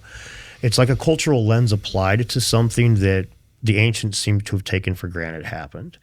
And I think that's where a lot of people get hung up with like, oh, I'm looking at the Reichstadt structure. I'm looking over here. I'm looking over here. If we all got wiped out now and 20,000 years from now, scientists were looking back, they would call us like they do the Clovis culture, sea from shining sea. I'm sure the people spoke the same language in New York and in California. I mean, they'd call us the electronics people. They'd just be, and then they lumped us in with the goddamn French, right? So I mean, that's how bad it gets, right? But seriously, I mean, that's how we'd be viewed. So I think, I think Easter Island's a great smoking gun place for them. Like they almost, in my opinion, about 90% chance that there was something there before the floods. And on Easter Island? On Easter Island. And one of the biggest reasons I say that is because of you know what Axis Mundi is, or like a world navel? It's an idea that this is the center of the earth. This is the place where the umbilical cord of God touched the earth, and this is where it began to grow from. Whoa. Okay? This is a universal concept. You see the Oracle at Delhi was one. The Dome of the Rock is one. There's one in India, but I forget. They're always centrally located. Sacsayhu Aman was one. They're always centrally located to a culture. Except Easter Island's got one. And Easter Island is the far-flung corner of the Polynesian Empire. But if you lower the sea levels... Right, it would connect? No, it didn't connect, but it becomes a centrally located island in a big chain of islands that stretches from the Americas to Asia. It's right before you get to the Mid-Atlantic Ridge. It would actually be kind of the waypoint before the furthest jump of that journey. Can you find like a topographical ocean map of Easter Island, like around Easter Island, between Easter Island and like South America, and see like what the elevations are of the seafloor? Yeah, That's interesting. So it would be like a connecting island chain. Yeah, it's close enough that you could see some of them and easily sail to all of them. Right. It would be, and all of a sudden it's very centrally located. So to me, that right there is a big smoking gun for not only the fact that we have this idea all around the world, but the fact of where it is on Easter Island specifically, where it is in the Polynesian world specifically. And then there's actually their myths talk about when they found the place, like they resettled it in about 1,000 years ago, and their myths talk about how they were looking for it, and the king saw it in a dream, and then he sent people out to go get all these different foods, and then they went there. And it actually is interesting, even though it's 1,000 years ago, it proves something that they want to say it wasn't true. They not only did they find human DNA going both directions, from Easter Island into South America, and South American DNA in Easter Island and spreading out into Polynesia, but in the lowest habitable layer, which is the oldest archaeological layer that they know of on Easter Island, there's all these obsidian blades, and they had sweet potato and ginger and some other crops as well. But sweet potato is native to the Americas. Ginger is native to Asia. These guys were definitely in contact with both 1,000 years, no question. And you still don't get to hear about this none, but the science is settled, as they like to say. Yeah. But no, the science is pretty conclusive. There was contact, and it only makes sense. I mean, come on. If the guys found Easter Island out in the middle of the fucking ocean, how could they not find a gigantic landmass that's equally as far away to the other side? That stuff doesn't make any sense to me. It's like people think they just explore and stop. Is that how? I mean, to me, the whole sailing across the ocean is the first time a kid and his dad got in a fight, and the kid's like, "Fuck you, I'm going to get on a boat and take off." That is on, buddy, just like that. Yeah, I just find the chain of transmission for Plato's Atlantis interesting. Okay. Oh, So, yeah. There's not a lot. Oh, that middle one's interesting. What, this one? No, above that. Yeah, there's a better. You just get a better version with Google Maps. I was gonna say, if you could just use the, you could just look for a map of. What are you doing? Oh yeah, look at that. Look at that. Look at See that. what I mean? I'm saying. Yeah, that could totally be an island chain. If the sea level was much lower. Yeah, and Let me refresh. It's like zoomed in and it won't zoom out. There we go. There you go. Better resolution. Oh yeah. and so yeah, you can see like it's It's just the tallest peak out of all of them, right? yeah, and where it would be located. Like that's right. That next little jaunt to the left is the Mid-Atlantic Ridge. There's like a little empty spot there, and that's the biggest jump you'd have to make. And how far is this from Hawaii? Oh, I'm not sure how far from Zoom Hawaii. out. It's like a few thousand miles from America, but I don't know how far it is from Hawaii proper. There you go. Hawaii's way north. Look at that. Yeah. God, Lee, that's like. That's a long distance. 1,000 miles. Yeah. So the distance between Easter Island and South America is about half the distance between Easter Island and Hawaii. Yeah. Isn't that crazy? That is so crazy, man. And yeah, so then How crazy is it how much of this fucking planet is underwater? oh man. That's so much of this planet's underwater. And And so much is unexplored. and that's where in the debate with Flint, that was one of the things that in the aftermath they got Graham to say there was no evidence for his lost civilization as a soundbite they throw around. But he was specifically, if you read the transcript or watch the video, he's specifically talking about continental shelves, Africa, and South America. So he's talking about exactly this. There's submerged. There's all this land underwater. Mm-hmm. But that soundbite has been clipped down to by Flint himself and others. It's been clipped down to just there's no evidence for what he believes. That Graham's just walking around talking shit. And it's funny that again, it's like these guys are trying to take and package this debunking almost as a product, and they don't care if they're lying or not. I mean, you could take all kinds of people out of context. I don't know if you ever watched Norm Macdonald's comedy at all, but like he has this great bit where he talks about Hitler's dog, and he's like, he's like, well, nobody's got cameras on him, right? Okay. And then he goes into about how the dog would run up to Herman Green and go, hey, where's Hitler? Where's Hitler? And Green would say, oh, he's off doing some evil shit. He'll be back. And he's like, well, you're all right, Green, but that Adolf Hitler was the best man who ever lived. And then he's like, and this is why I didn't want you to have phones, because he clipped that out, and now it's... But that's exactly what they do in order to make their case. And in this day and age of fucking clickbait, 1 minute long TikToks don't get watched all the way through. I mean, come on, dude. You can just tell people whatever the hell you want. Show them half a sentence. And like, okay, Right. Next. Right. Next. Right. Consume nothing. Get stupider. Next. Yeah. Yeah.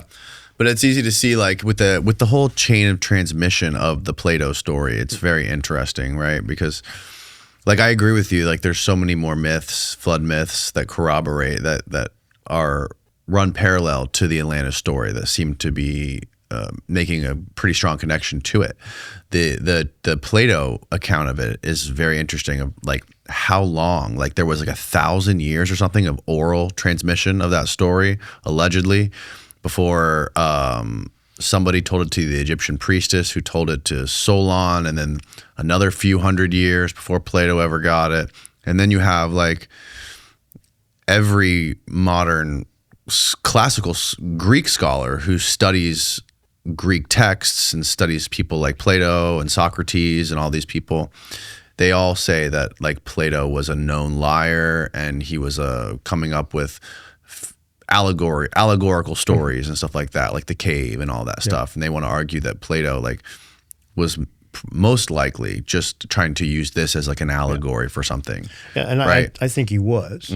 But say for instance the allegory that I'm trying to tell you the West is falling, and I'm looking for an allegory. Do I invoke Harry Potter or do I invoke Rome? And why? Because one's real and one's not. Right. So in my mind, it's very solid evidence that at least Plato and his contemporaries believed that there was some lost civilization to a flood. Otherwise, his story would have no teeth. But I think that I do think they're right that Plato does lie. They need to be careful, though, because they lump it all together. Plato had this noble lie. He believed that it was good to lie to the plebs so that they had esprit de corps. They believed that they were from the best city around. He wasn't known for just going around making bullshit up. He was known for specific lies, right? Calculated lies. So I think he even called himself like a liar at one point. Oh yeah. He was I don't have a problem with, like I say, that certainly it was embellished. The fact it has orichalcum on the walls, which is like a bronze type of weird bronze copper alloy from back then, that to me says it all. I think that's one of the reasons Socrates didn't like to write anything down. Because writing by its very nature can be so deceptive, especially when you're transmitting it across centuries. Oh yeah. Just how much context is lost. Yes. I mean, the transcript of this has me saying that Hitler was the best man ever. So I'm fucked. Yeah, we're never gonna know. We're never gonna know the truth.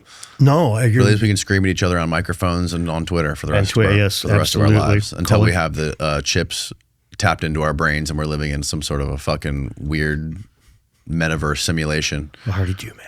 We can just beat the shit out of each other digitally. That was that one episode of Black Mirrors where the dudes go to square off in that game and then they start fucking.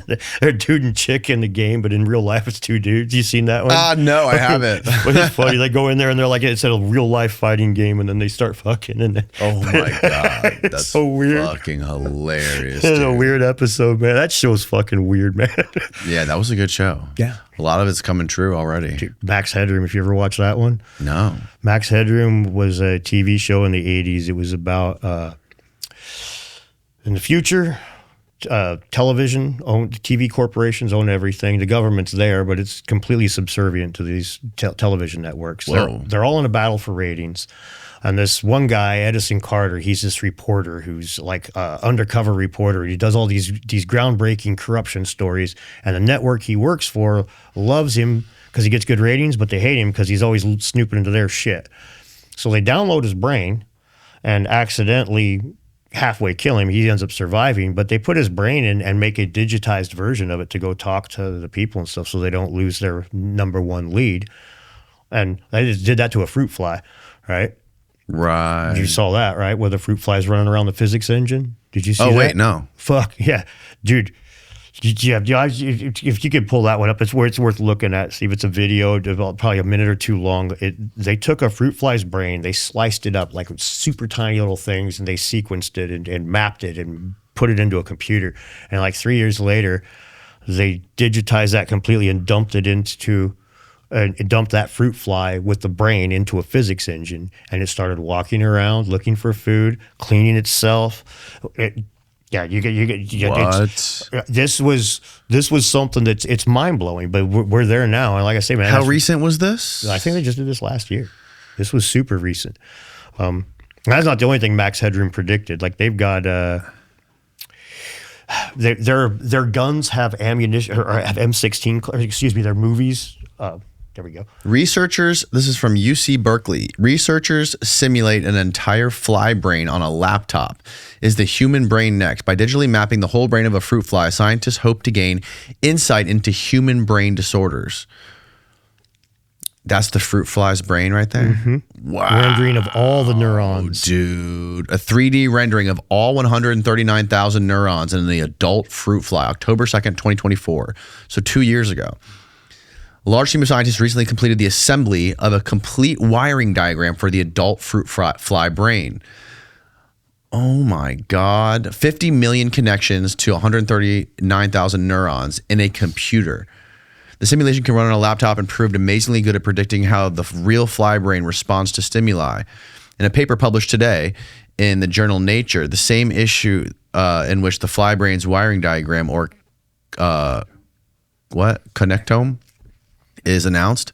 Shiu, a former postdoctoral fellow at the University of California, Berkeley, and his colleagues report that the computer model accurately predicts the neurons that will be activated in the fly's brain when taste and touch sensors are stimulated. It's been unclear how the connections would be actually allow us to predict neural activity, said Shiu, who now works at the startup Eon that works on AI approaching models of connections. We and others have found that the connectome really does critically allow us to predict and understand how the brain works. Well, watch the video. That this is 2 years old. They just this last year put it there. We go. Let's see how much this is. Yeah, they put it just this last year, put the whole thing into a physics engine. Whoa. And No audio. oh, Is there audio or no? No. Oh, okay. but yeah, if you could you look up that fruit fly brain with physics engine attached to it, or physics, because they put it in a physics engine, and that was where it really like. Oh, This is what popped up. okay. I got some papers. Yep. Is this it? Virtual fly brain? Actually, if you could find just a quick video, I think, to be honest with you. I think that video might have been it, right? No, what about that top video right there? I recognize it. How old? Yeah, this. Okay, yeah, there you go. That was 2026. Yeah, this one. This year. This is what date was it uploaded? Just achieved what no one thought possible. 2 months ago. They took the entire brain of a living fruit real, fly, and every single neuron, every connection, every microscopic pathway, and uploaded it into a computer. Now imagine this digital brain not as a static diagram sitting idly on a hard drive, but as a living, active system. The moment it woke up inside the simulation, something astonishing occurred. The virtual fly began to sense, react, and even move its tiny body in ways that mirrored a real fly's behavior. It was tasting, feeling, and responding almost as if the brain had truly come alive. Scientists watched with wide eyes and held breaths as the digital neurons fired in real time, producing actions they had only ever observed in nature. And then, to truly appreciate this breakthrough, we need to understand what made it possible and how scientists achieved it step by step. At the heart of this achievement is a concept called the connectome, essentially the complete wiring diagram of a brain. Brains are made up of billions of neurons, connected by trillions of synapses. Even in tiny animals, the pattern of connections, who connects to whom, how strong those connections are, and in which direction signals travel, determines how the brain processes information and generates behavior. To make this more relatable, imagine that every neuron is a person in a massive social network, and each synapse is a connection or friendship between them. The unique pattern of these friendships defines the entire personality, behavior, and capabilities of that network. Mapping this network completely, every neuron and every connection, is what scientists call creating a connectome. Wow. It's like producing a detailed wiring diagram for the brain. For simple creatures like the tiny worm C. elegans, which has only 302 neurons, mapping the complete connectome was already accomplished decades ago. But for animals with more sophisticated behaviors like a fruit fly, it has been an enormous, decades-long challenge. A fruit fly is about as small as a housefly, but easier to handle in laboratory conditions. Even so, its brain contains approximately 140,000 neurons and tens of millions of connections. Capturing all of these in detail is an extraordinary technical feat. To map the fly's brain, scientists used electron microscopes capable of producing ultra-high-resolution images of very thin brain slices. These microscopes can reveal detailed... When they put it into that physics engine, it walked around, they simulated dropping dust on it, and it cleaned itself. Like it's functioning as a fly in that physics engine. That was where the difference between 2 years ago and now is they just earlier this year even put it in that physics engine, and that was where it went from being a mapped out brain that they could simulate little things with to just watching it be alive. And that is a whole different level of holy shit. That's fucking so scary, dude. Oh, it's huge. Like I said, you watch Max Headroom, dude, it's all about, again, so fakes and duplicity, and there's a terrorist organization in one episode that doesn't blow, it blows up things and films it for the internet, for the TV networks. But they always blow up things that nobody are at. They're just a fake terrorist organization. It's the whole thing is way ahead of its time. They've got a place where people go, they store their parts of their brain, and you hope that eventually a tech will get there. So you donate money to this church, and they've got their little face of your loved one that you can go see, say a few words to it, but you can't really talk to it. But hopefully one day they'll get the tech, and they don't have the tech. They don't even do a good brain scan of your dead deceased relative. But it's all a scam. The whole show is very dark, very technologically scary, and very money oriented. Very much about viewership, and ratings are always battling over the ratings, and that's like the big thing. And it has to do with how much money there's floating. It's a dark show that actually really like emulates a lot of what we see today. If this is already public, I can only imagine what the government's fucking doing. I'm sure they have like kamikaze bees already fucking drawn up that they're going to have invade other countries. They probably got one of these physics engines where they drop Jeffrey Epstein and some random kid in there, salted out him. Fucking knows, dude. God, dude. Yeah, all the simulation theory fucks with me because as a skeptical guy, it's like, you know, when they do the math on that, you're just like, okay, fuck.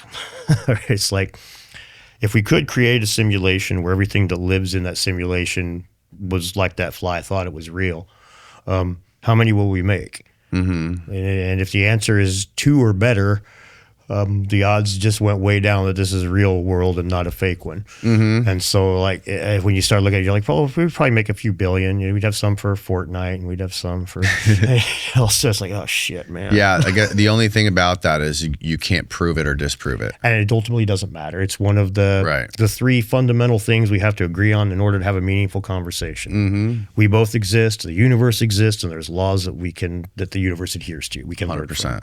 If we disagree on that, maybe we're all just figments of my imagination, man. Maybe the world's a flea on the back of a dog. Yeah, okay. Right.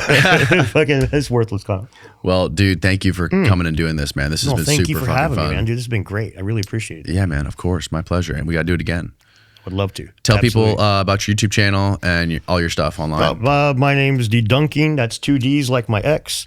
But Dedunking.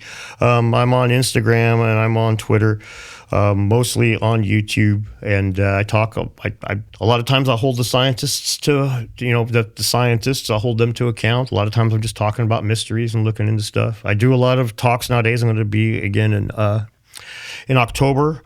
I believe it's the 16th through 18th in Austin for the Quest for Ancient Civilizations conference, and that's been pretty fun. There'll be a lot of people there, and not sure everybody yet. We're trying to get more people on board. But is Graham doing that with you? I don't think Graham's ready yet because he's still finishing the book up. Okay. But I know Billy Carson will probably be there. David Childress, who I was mentioned earlier, was one of the elongated skulls guys from Ancient Aliens. He's going to be there. There's a few other people that are. Mike Collins will probably be there. I'm not 100%. But yeah, the stuff may change back and forth a little bit as far as the roster goes. But we're trying to get more and more people on board. But it'll be fun.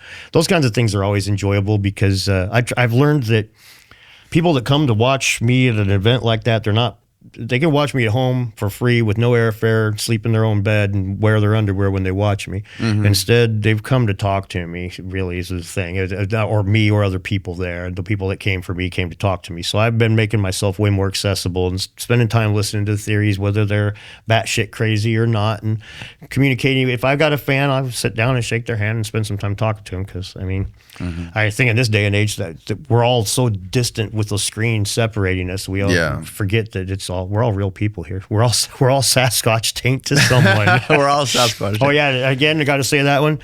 I want to debate Dave Farina, and I know that he's going to probably avoid doing so because he's a big pussy and he's afraid of me, and I understand. I would. Well, maybe he can team up with like Flint and go 2 versus 1 or something. Yeah, that would be great. I don't think Flint will ever debate me. He's looked for so many ways out every time, and he can call me all the names in the book, but if I call him one back, then he's And that's one of the things on Twitter I should point out is that I worked construction for a long time, man. So if we're having a conversation, everything's going chill, that's cool. But the minute you like change it into insults and stuff, I'm like, I don't got time for this, and I'm not going to be like, you're a Mino, shut up and go away. I'm going to talk to you like you're on a job site. I love it, bro. Me too. Well, thanks again. Man. Yep, we'll link all your stuff below. Awesome. Appreciate it. Good night, it, folks. Danny.